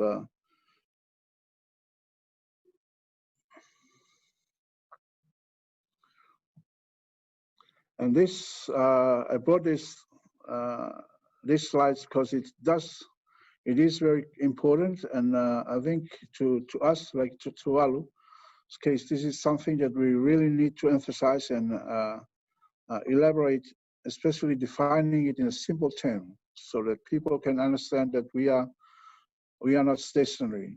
We move. Like for Tuvalu's case, it moves on the northwestern directions, and at the same time, it also it moves like horizontal, vertically, like on the vertical component. It's something that Nix has shown us, and this has put much interest to us. Like, like Tuvalu is sort of maybe sinking, like at a few millimeters, but some countries like Samoa, Tonga, moving or subsiding quite rapidly. So this is a concern to us. Like, if that was Tuvalu, like we would have been really in danger. So I think something that our friends from Tonga and Samoa like really have to see the data, like of the vertical components of the GNSS data that they are collecting. So this is the activities that are carried out. It's involves occupying old survey control marks and doing maintenance, and then after that we occupy them, and then we set up a control on each of the islands for the amount of time that we were on the island, some are like over a week. So we have to set up this instrument like GNSS, and then we leave it there for 1 week while we do roving on other control marks to 6 hours observations for other survey control on each of the islands. So we did this surveys for all of the islands, the processor. As you would see, like we did this survey with Andrik and his team, survey team during this this time. We also are fortunate to invite some surveyors and technicians from the UKHO. So they joined us during this campaign in 2016. I think it was 2017 that he came along. Those guys are friends from, colleagues from the UKHO.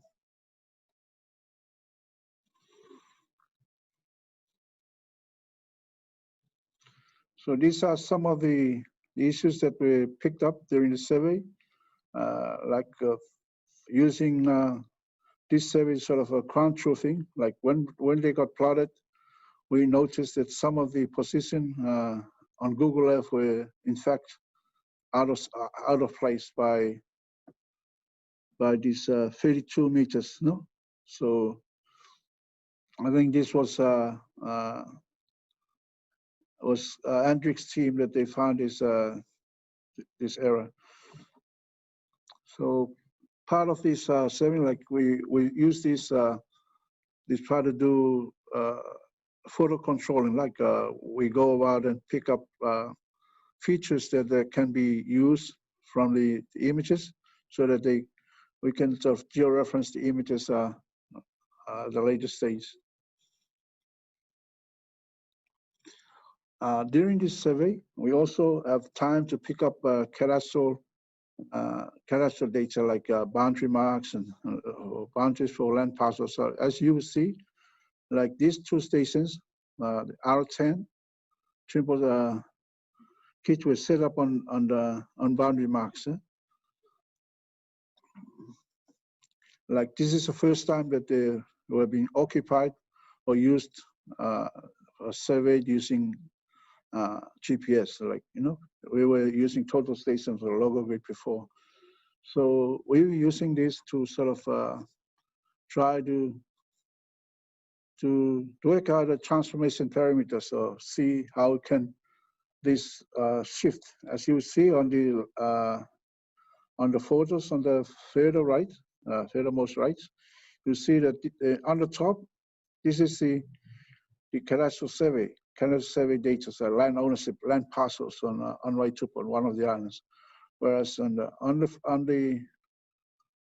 bottom is a satellite imagery. You know? So you see a shift. This is a shift between the logo coordinates or grids and the WDS84. So we have to do some sort of work to shift either the vector data on lower grids to WDS84 to the satellite imagery, or vice versa, the other way around. So this is the work that we are doing right now, like trying to do these corrections, applying the corrections, and average corrections to sort of a shift or correct this positional error between these two data.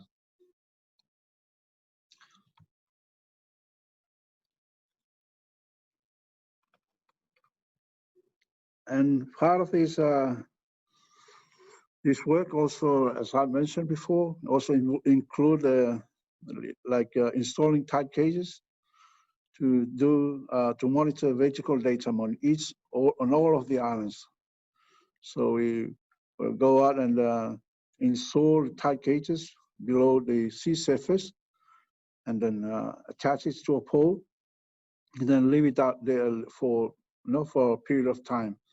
So this cage will sort of measure the pressure of the cage, and so it will sort of monitor the sea level, the level of the sea, as when the tide changes over time for a period of time, say for a month or 2 months or so. Yeah. So at the same time, we also do pole to gauge surveys, where we set up an instrument that TPS was set up on a boat, and then it also monitors the tide changes, the level of the tides as it moves, because as it goes up and down, right? Like so, this was also carried out with also the pressure gauge mounted on land. So these were, after these surveys were done, like we went out to the islands on later on, and then we picked up these instruments, the tide gauges, portable tide gauges, and sent it to Fiji, like to SPC, whereby they will analyze these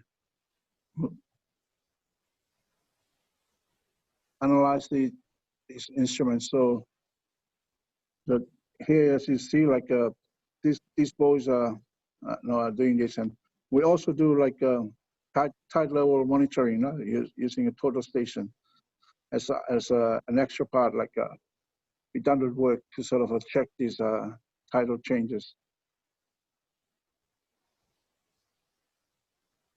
During this time, we also do like training, capacity building, as during this survey, and transfer of knowledge by SPC to all of our technicians, our boys.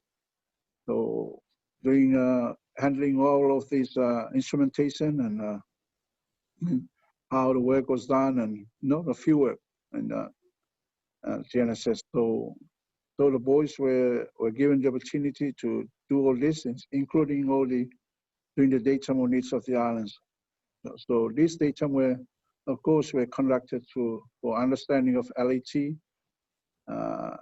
lowest astronomical tide, height AC, and mean sea level, so that we have all established all the daytime for each of the islands, so that we can know their heights.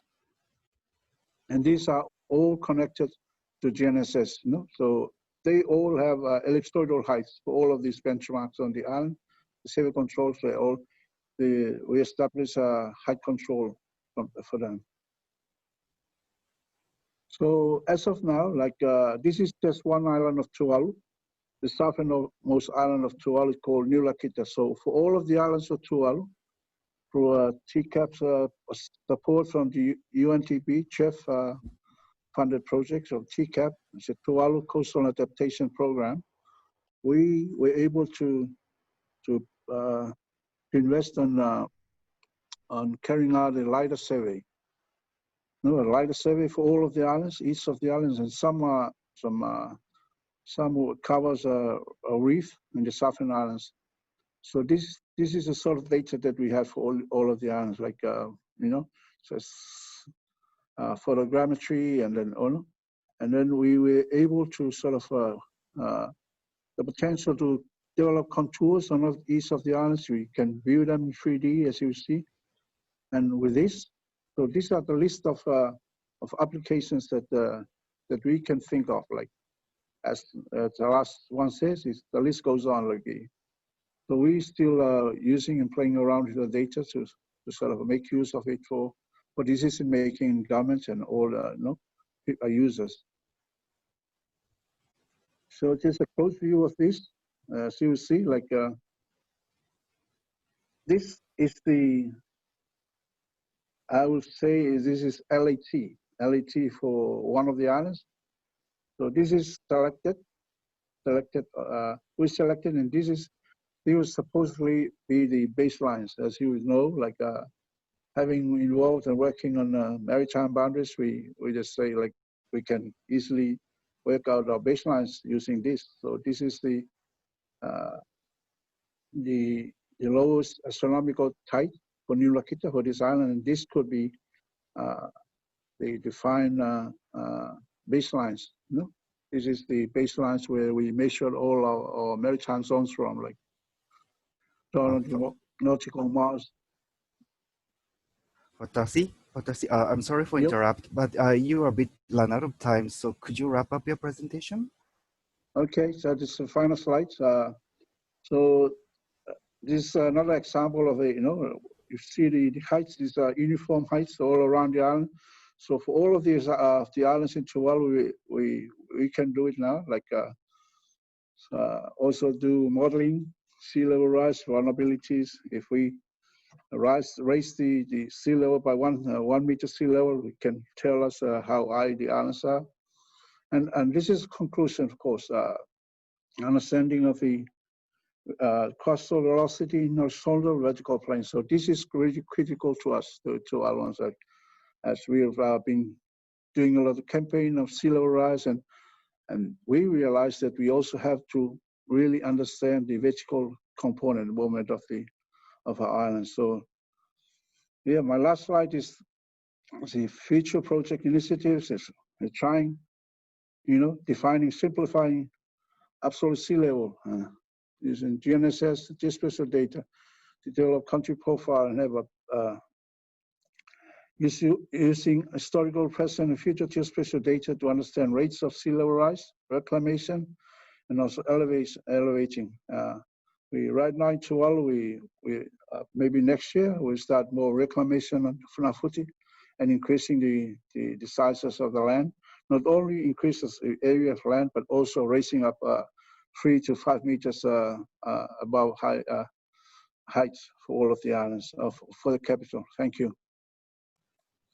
Thank you very much, Fatasi, for reporting very interesting results. Do you have any question to Fatasi?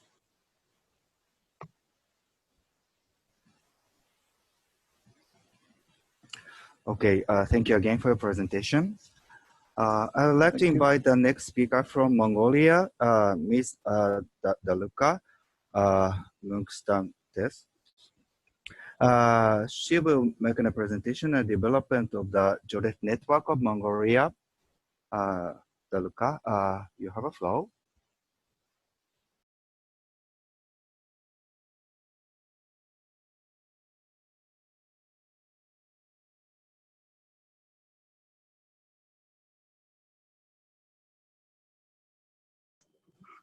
Hello, can you hear me? Yes, yes. I can hear I you. will share my presentation.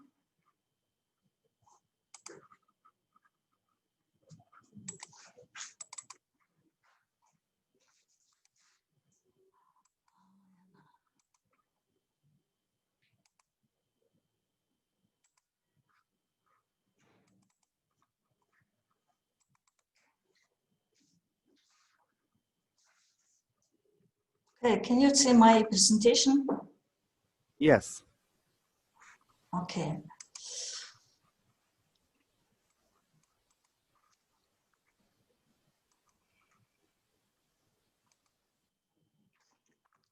Hello, good afternoon. My name is Mukhtsik. I am working in the Agency for Land Administration and Management, Geodesy and Cartography as a head of Geodesy and Cartography Division. I will introduce about Mongolian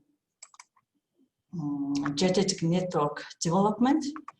It includes GNSS network, densification of GNSS permanent station, leveler network, absolute gravity measurement, and transformation from ITRF 2008 to ITRF 2020.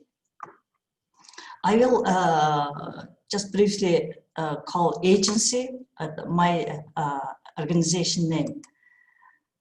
I will briefly introduce to save time. There are more than 3,700 GNSS network points, which were measured in 2013 and adjusted by Bernese software in ITRF 2008. Those points are using for 1,000 scale topographic and cadastral mapping in province and sub-province centers. There are 43 stations managing and monitoring by my agency.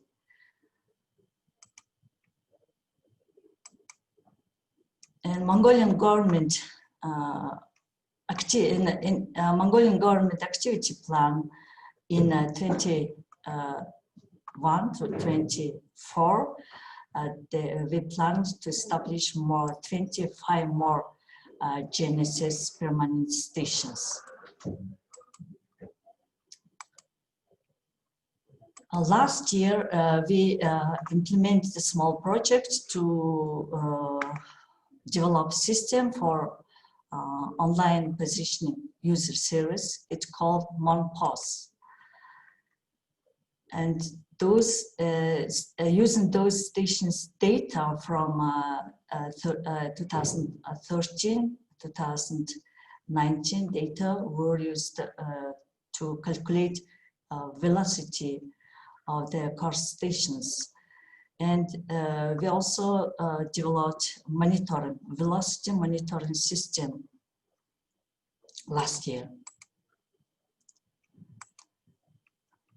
In Mongolia, we have a leveling network which was established in the 1950s by support of Russian Red Army. And this network was only second-class network. So we decided to establish first-class leveling network in Mongolia, which you'll see the blue lines. And this project is going to implement from 2014 until 2021. This leveling network includes 2 polygons and 7 lines. And in 2014 until 2019, we established, measured only 5 lines with length of 2,870 kilometers, which includes 375 benchmarks. And leveling measurement, GNSS measurement, gravity measurement already conducted. This year, we conducted leveling measurement only 1 line with the length 707 kilometers, and it includes 77 benchmarks. Leveling, GNSS measurement, gravity measurement already done. Next year, we are going to finish measurement of the first class leveling network and adjust the network data.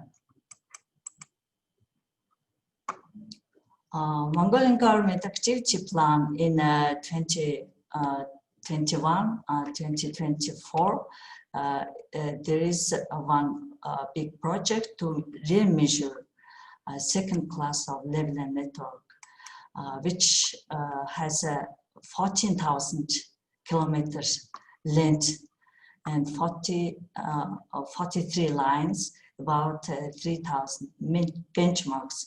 On the screen, you can see the green lines.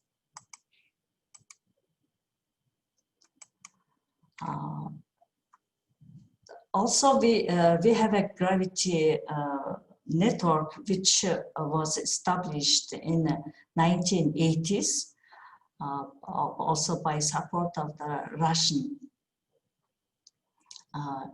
Russian government. And this year we plan to conduct absolute gravity measurement to determine how the absolute gravity value changed last more than 40 years, depending on the time. And we planned to measure 3 points located in Umnugao, Tornat province and Ulaanbaatar city, in cooperation with GSI Japan. But because of the COVID-19, this project measurement was conducted for the next year. Still, we are not sure the COVID-19 situation, how it will be next year. Also,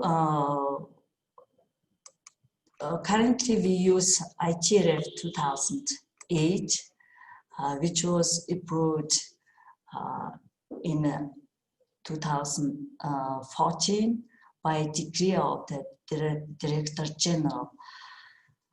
Because these data, these coordinates, Genesis network coordinates used for the cadastral measurement, cadastral survey, those data, Mongolia located in the tectonic movement place, so we decided to use IGRF 2020 in in 2022. So we have a plan to develop plan and currently working on the calculate transformation parameters between IGRF 2008 and IGRF 2020, but it depends on the IGS project. It will finalize next year, September. So we decided to use this data in 2022.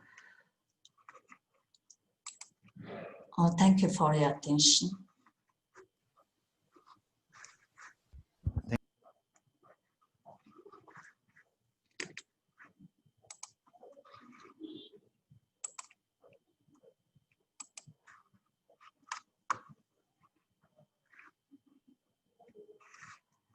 Excuse me, I cannot hear. Sorry, I muted. Thank you very much for your presentation. Thank you very much for your update on the geodetic network of Mongolia. Do you have any question for the from the participants? Okay, so thank you very much again for your presentation. So I would like, thank you. I would like to invite the next speaker from Indonesia, Mr. Arif Shafi. He will make a presentation on the development of geodetic infrastructure in Indonesia, current status and future direction. Arif, you have a floor. Yes, thank you very much, Mihala-san. So, please allow me to share my screen.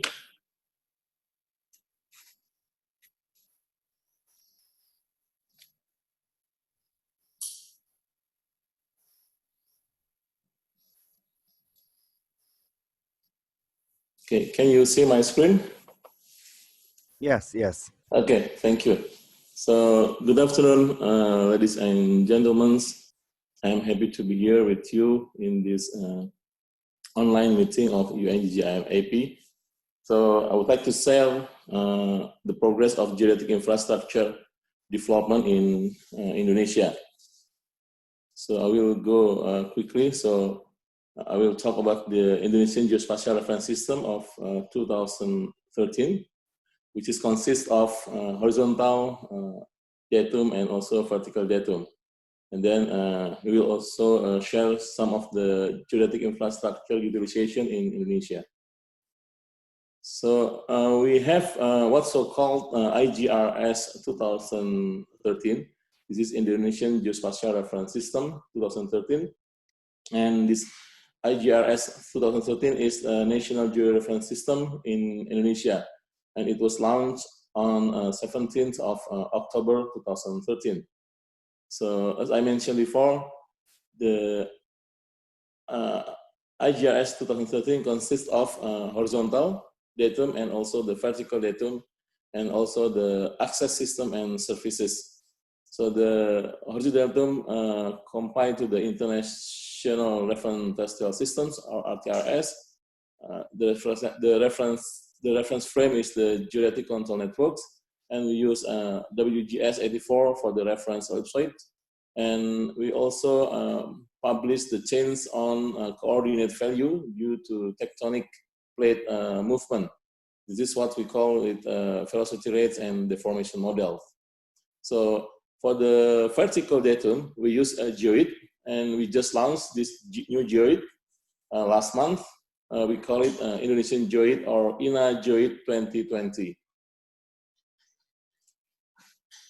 So the horizontal datum, we have 246 core stations in operational, and it is expected that in 2024 will be 430 core stations.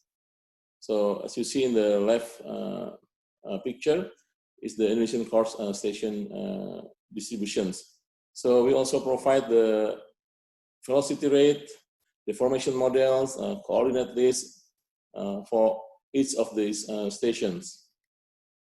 So this is beside the cores, we also have static pillars, consists of 7,328 pillars.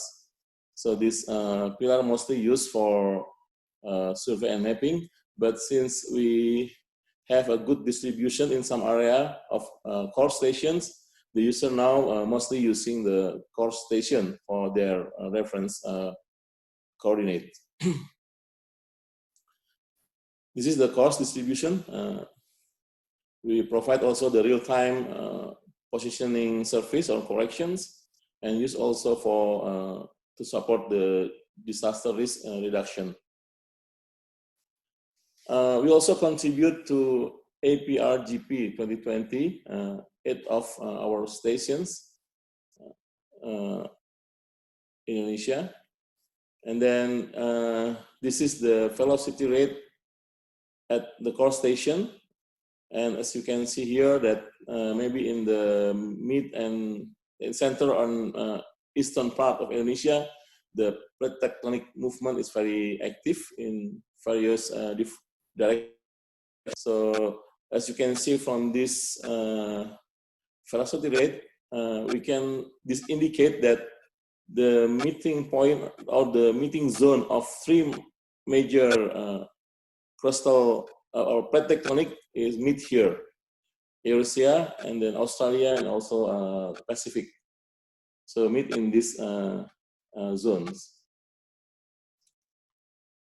So this is the deformation model for our area, and we also provide co-seismic offset and displacement to support. So at every earthquake happens in Indonesia, we provide in surrounding core stations the co-seismic offset. So as you can see in the north-south direction, and then east-west component, also the vertical component.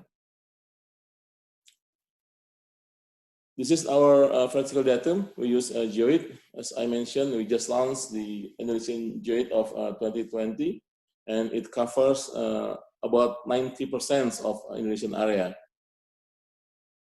So we also reference our Geoid computation to the IGRS or International Gravity Reference Stations.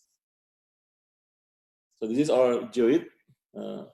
So as you can see, maybe in the lower right, most of Indonesian area has been covered by airborne gravity survey, and we also have several terrestrial gravity survey in some area, and most of this area has been covered about 90% coverage. So with this Geoid, so we now have a unified vertical datum for Indonesian area. This is the absolute gravity control network in Indonesia. We have about 60 pillars. And then this is the Geoid. The accuracy of our Geoid is about 5 to 20 centimeters, depend on which island.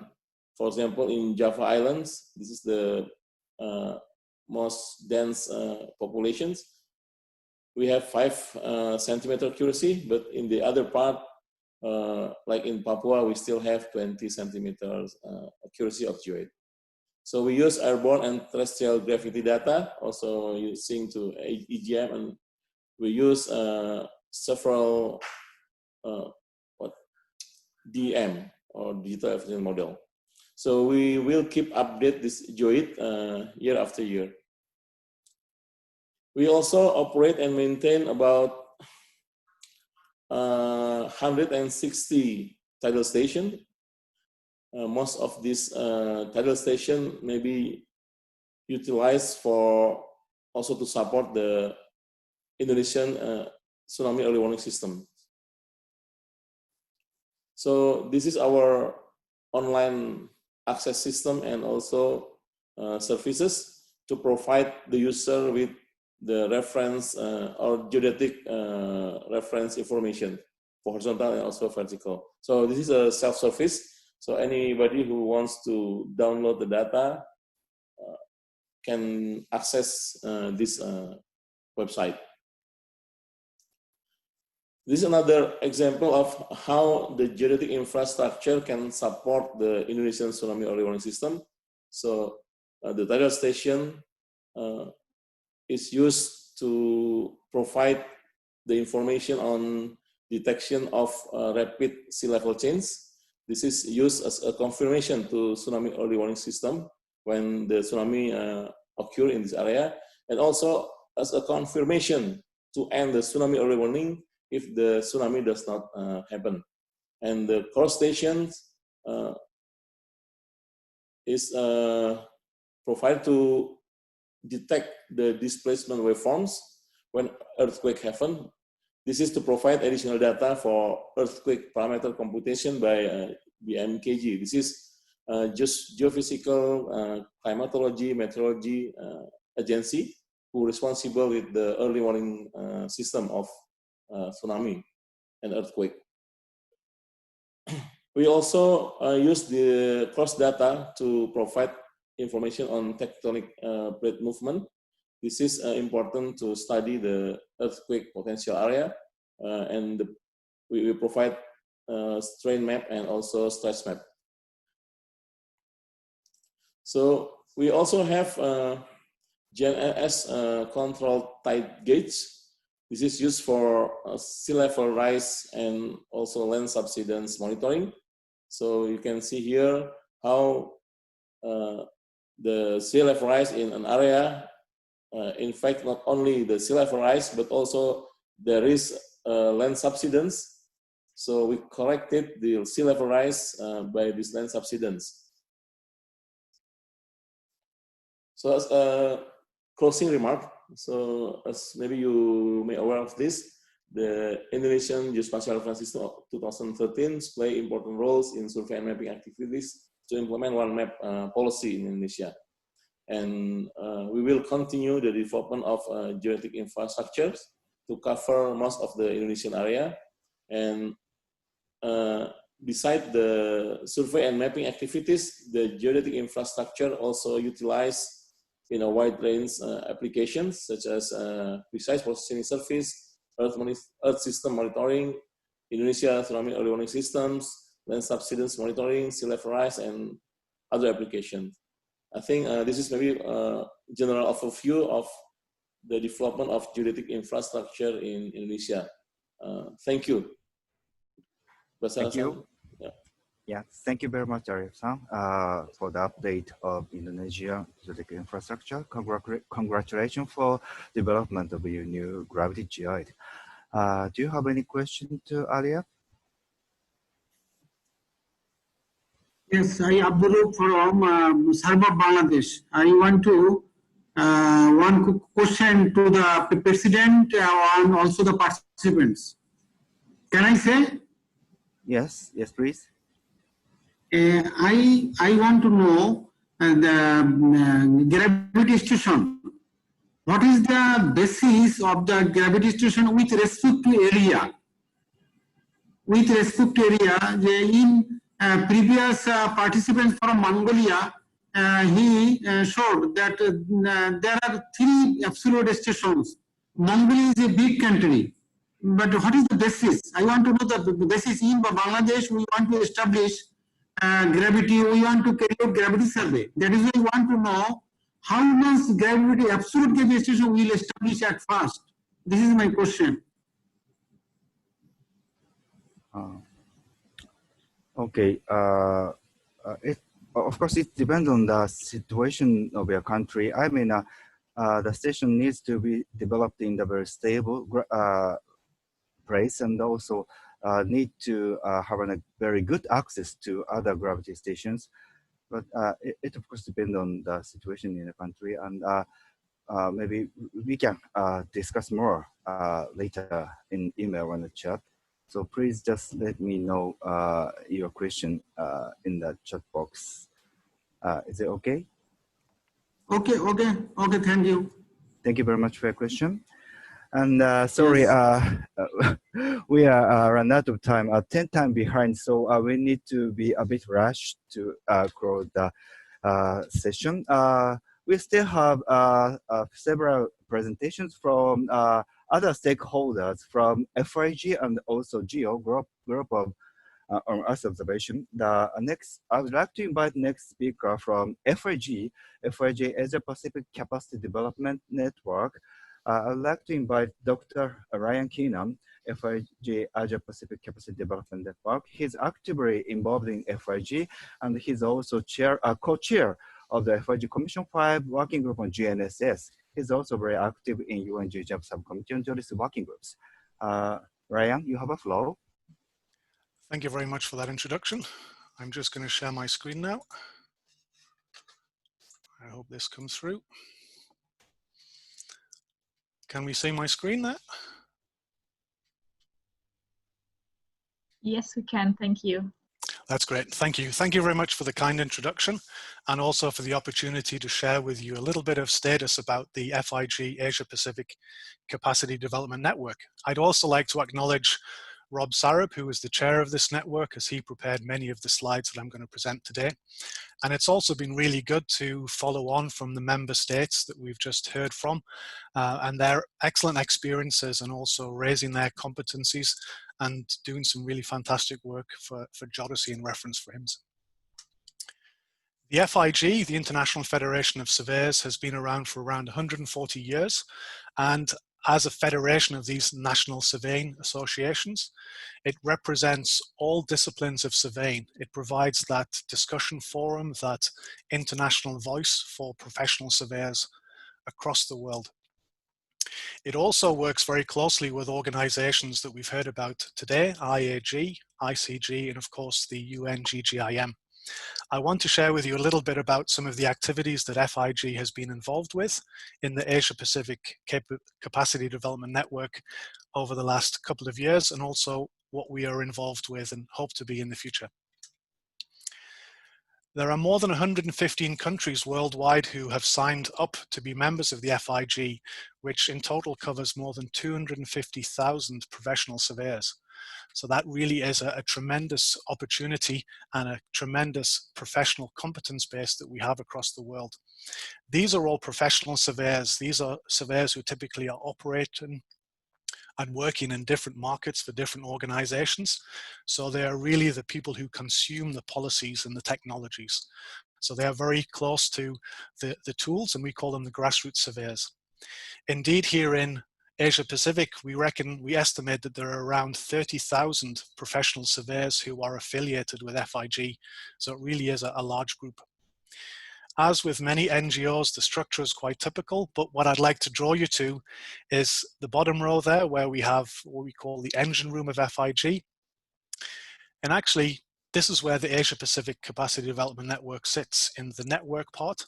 And we work very closely together with our sister regional organizations from Africa and Europe and the Americas, but also very closely with Commission 5 for positioning and measurement. And together with these two arrows, we actually are one of the pathways that FIG reaches out to the UN-GGIM, and in particular, the Working Group on Reference Frames. The Capacity Development Network here in Asia Pacific is made up of volunteers, and here is an image cloud of just some of the members who are in this network. A number of these members are actually participating today, wearing a hat for FIG, but also for other organizations. And this is just an indicator about how much skill and capacity and competence there are within the Asia Pacific region. And together, we are representing a number of different organizations, quite a diverse range from federal and state government, international development agencies, education and academia, and also, quite uniquely, private industry. And together we are all working with a mandate in Asia Pacific to help to educate, to share knowledge around the benefits of using geodesy and surveying for the greater good. And we are specifically focusing on the professional surveyors within our region. Alison mentioned before in her presentation around an UN-GGIM-AP survey that was done in 2018 and 2019 to assess the reference frame competency levels of 68 member states. This is some of the infographic and results that we got, that the majority of organizations start off with this core knowledge at the center of this graphic. They have a knowledge of geodesy, reference frames, geospatial information, and GNSS cores, and they want to develop additional capacity and capabilities to raise them up to the next level, or even 2 levels or 3 levels. We've just had an excellent couple of presentations from the Pacific and Mongolia, where organizations and members of the AP-CDN have actually shared how they are moving from level 1 to level 2, onto level 3 and level 4 and so on. So it really is, this infographic is probably at the mandate of FIG-AP-CDN. Some of the challenges though are, how do we deliver that capacity? There are many different mechanisms to do that. As FIG-AP is a volunteer organization, it is very difficult for us with our respective employment agencies to be able to share this information. But it is an ongoing challenge, and we feel that together with UN-GGIM and also the up-and-coming GGCE and other organizations, we will be able to better share our knowledge and information. Some of the activities that FIG-AP has been involved with in 2020, we had a number of documents which were quite high level in terms of our members were contributing towards some major strategic documents that we had planned to present at the FIG Amsterdam event in May this year. Unfortunately, because of the pandemic, we then presented all of this information virtually. And as you will see here, there are some quite important documents that members of FIG-AP have been involved in, including the GGCE, the ETCB reference frame competency survey, and also developing capacity and capability around the geodesy and positioning thematic layer. For anybody who's interested, they will be able to use this presentation later on to get access to some of these documents that we talk around. But I'd also just like to mention there that, for example, with Pacific, we've heard these very good presentations where the Pacific Geospatial and Surveying Council have kindly invited FIG-AP to attend and to listen about very good success stories where the Pacific has managed to instill a reference frame and are building on reference frame facilities and capacities, and also have some great plans for further improving their geodetic abilities. Some other future activities, of course, we'll continue to advocate within our network the importance of modernizing a geodetic datum. We are working together with sister organizations within FIG, for example, the Africa Network.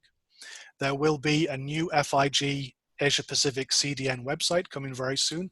And of course, we'll continue to leverage the partnerships that we have with UN-GGIM and the Subcommittee on Geodesy to work towards the geodesy and positioning thematic layer, ETCB alongside GGCE and so on. And finally, I would just like to take the opportunity to make you aware of the FIG-E virtual working week that will be held next June in the Netherlands. There will be a number of very interesting sessions around positioning and measurement. We also expect to have a number of sessions where FIG-AP-CDN will be involved in leading. So please take the opportunity to look at this. We very much hope that you will join this conference, and we very much look forward to welcoming you there. Thank you very much. Thank you very much, Ryan, for a valuable input from FIG. I'm afraid we need to close this meeting within 10 minutes. So I would like to invite the next speaker from GEO, Mr. David Burgers, NASA Langley Research Center. He will make a presentation on Geo Disaster Risk Reduction Working Group. Dave, you have a floor.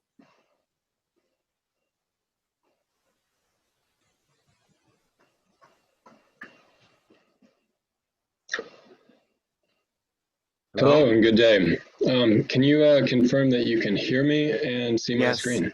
Yes, yes, please go ahead. Excellent, thank you so much. Good day, everybody. My name is Dave Borges. I'm a physical scientist with the NASA Applied Sciences Disasters Program based out of NASA Langley Research Center in Virginia, United States. I also currently serve as the Group on Earth Observations Disaster Risk Reduction Working Group co-chair. I appreciate the opportunity to speak with you during this 9th plenary meeting of GGIM-AP. I'd like to just give a very brief background so that everybody has a general understanding of what GEO, or the Group on Earth Observations, is. GEO is an international partnership of more than 100 national governments, as well as more than 100 participating organizations, working towards a future where decisions and actions for the benefit of humankind are informed by comprehensive, sustained, and coordinated Earth observations. So included in those 100 participating organizations is GGIM, along with quite a few other United Nations organizations. GEO currently is in the midst of their 2020 through 2022 work program, and this includes more than 60 work program activities that are both thematically and geographically focused. And GEO aligns itself with three main priorities. Those include the Sustainable Development Goals, the United Nations Sendai Framework for Disaster Risk Reduction, and the Paris Climate Accord. As you can see here, the GEO work program itself, as I said, made up by more than 60 plus activities, covers a variety of different themes, as well as specific geographies, to include Asia, Oceania, GEO specifically. So the GEO Secretariat and GEO Program Board, around this time last year, I think, made the decision that the GEO community could benefit from a handful of new thematically focused working groups. And so one of those is the Disaster Risk Reduction Working Group. And you can see here, we are made up and organized into 3 primary subgroups, with the first one being coordination across the GEO work program. So the second being UNDRR coordination, in particular Sendai Framework monitoring and global assessments, and the final one being the interactions between disaster risk reduction activities, as well as those with climate change, the Sustainable Development Goals, and urban activities. Our GEO Disaster Risk Reduction Working Group is quite diverse. We're made up of national government members, as well as the academia and commercial sectors, as well as intergovernmental and non-governmental organizations. You can see a breakdown there of the gender across our working group, as well as the geography there at the bottom right there, to include representation from the Asia-Oceania area.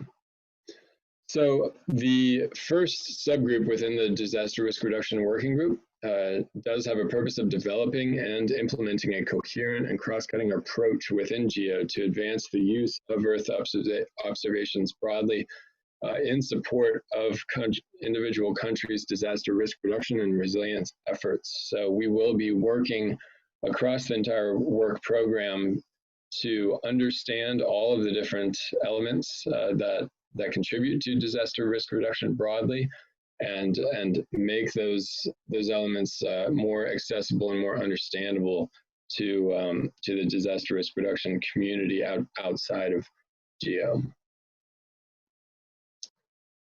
Subgroup 2 will be leveraging the efforts and outputs of our subgroup 1 and to promote the dissemination and use of those Earth observations to strengthen capabilities to reduce disaster risk according to the needs of countries as identified by the United Nations Office for Disaster Risk Reduction. So this subgroup is the GEO's primary liaison to UNDRR, and will be in particular focusing on the Sendai Framework's global target E, which is to substantially increase the number of countries with national and local disaster risk reduction strategies. Finally, we have subgroup 3. As you can see there by the graphic, this subgroup will be providing an overview of links, as well as identifying actionable opportunities to connect efforts between disaster risk reduction activities, climate change broadly, and the Sustainable Development Goals and Urban Agenda activities.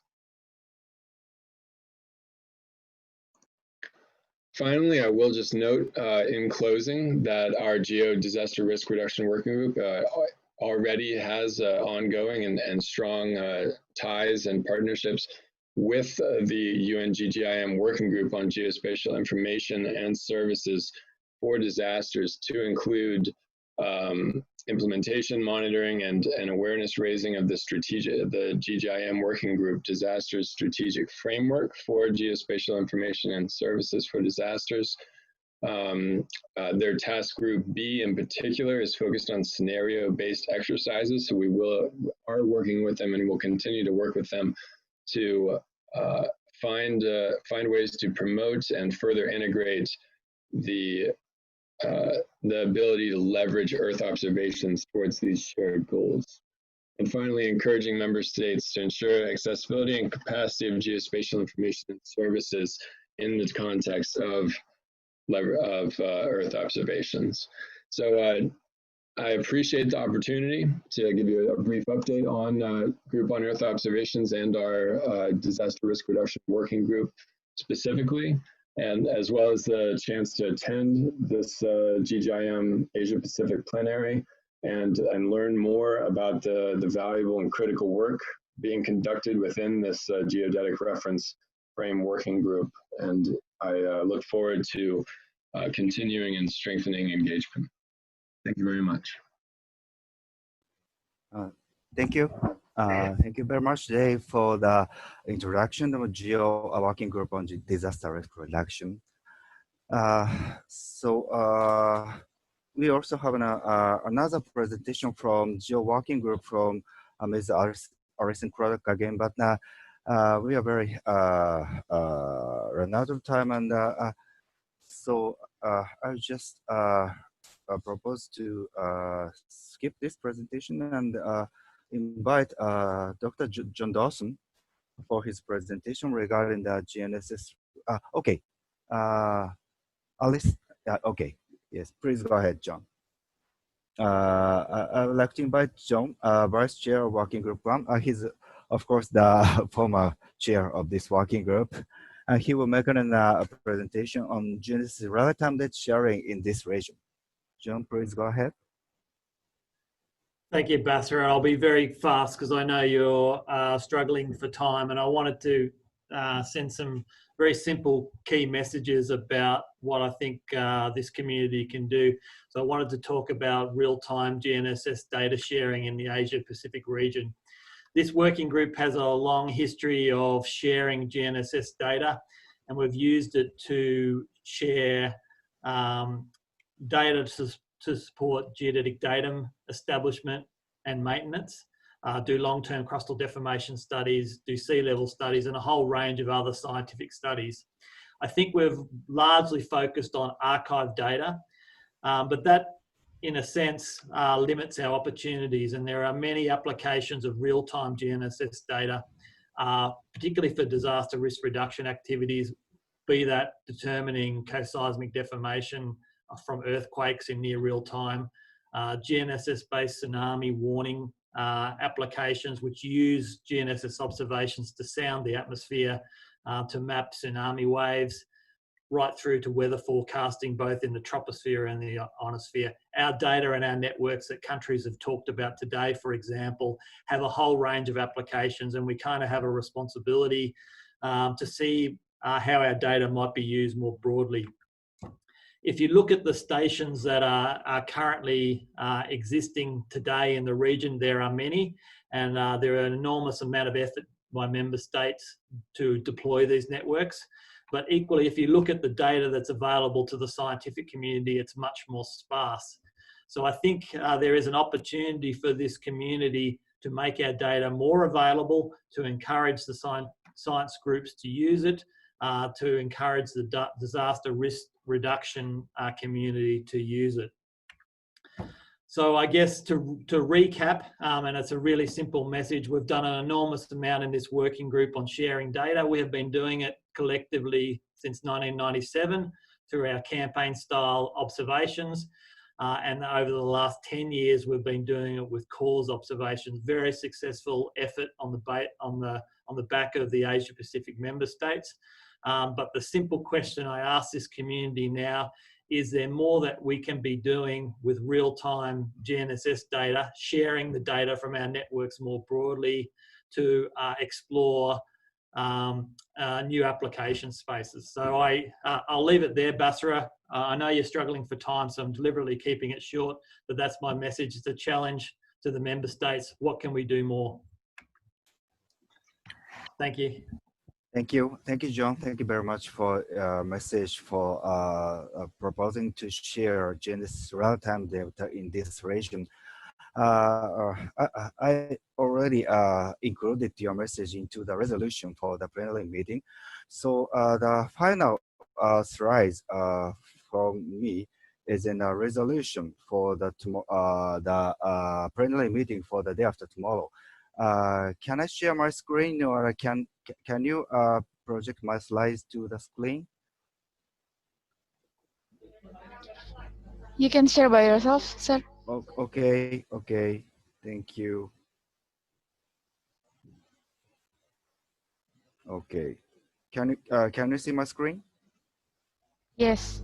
Okay, so the final slide is in a resolution of UN-GGIM-AP Working Group 1, which will be tabled to the UN-GGIM-AP plenary meeting the day after tomorrow. So almost all of the recommendations are the same as those of the last year, because the most of important issues and challenges are still same, and we are still continue to working on this. But I would like to propose to add one important resolution regarding the participation in the consultation of two GGRF documents prepared by Subcommittee on Geodesy. One is in the draft position paper on sustaining the global geodetic reference frame, and another one is in the draft concept paper on establishing a global geodetic center of excellence. As Nick Brown already mentioned the details about these two documents, the Subcommittee on Geodesy is now asking member states to participate in the consultation of the Global Geodetic Center of Excellence. So I'd like to propose to add this resolution to the resolution from Working Group 1 to the UN-GGIM-AP plenary. So others, the same as the last year, so contribution to the GGRF through collaboration with Subcommittee on Geodesy, and also support the adoption of the ITRF by participating in APRF and APRGP, support national GNSS SLR and VLBI infrastructure, support the collaboration with FRG and IUG, encourage open and free data geodetic data sharing, and encourage sharing of real-time data observation proposed by John Dawson, encourage modernization of data sharing legislation and policies, encourage technical capacity development in geodetic reference frame, GNSS, geode, and etc. Encourage participation to communication and outreach activities. This is the resolution proposed by me and already shared through the member states from the Secretariat. Do you have any comments and questions to the resolution from the Working Group 1 to UN-GGIM-AP plenary?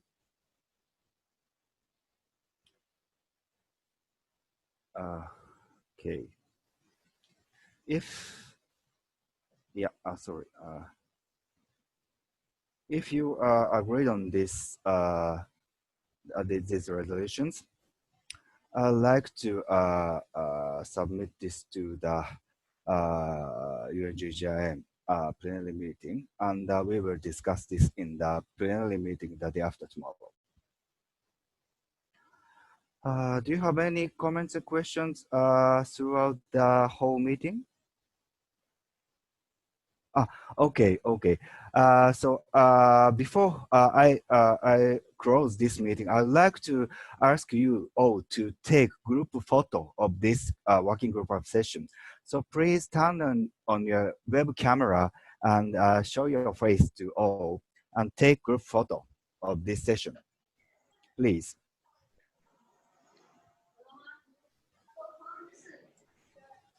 So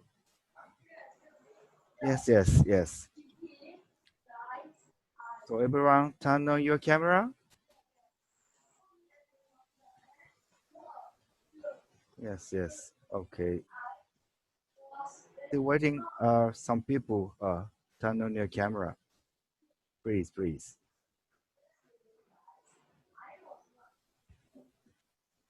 So the host will take care of the taking photos. So please turn on your camera and show your face to all. Thank you.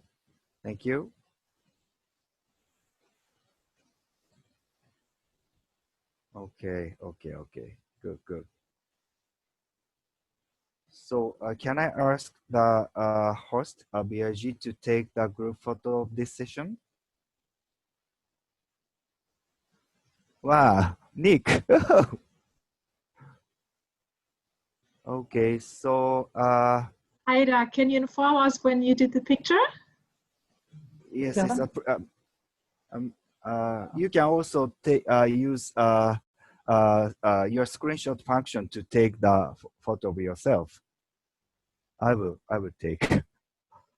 Okay. Okay. Everyone show your face. We already finished, Bashara. Okay, thank you. Okay, so thank you very much for attending this working group session. Unfortunately, we cannot meet face-to-face this year, but I'm very happy to have you all, quite large number of participation.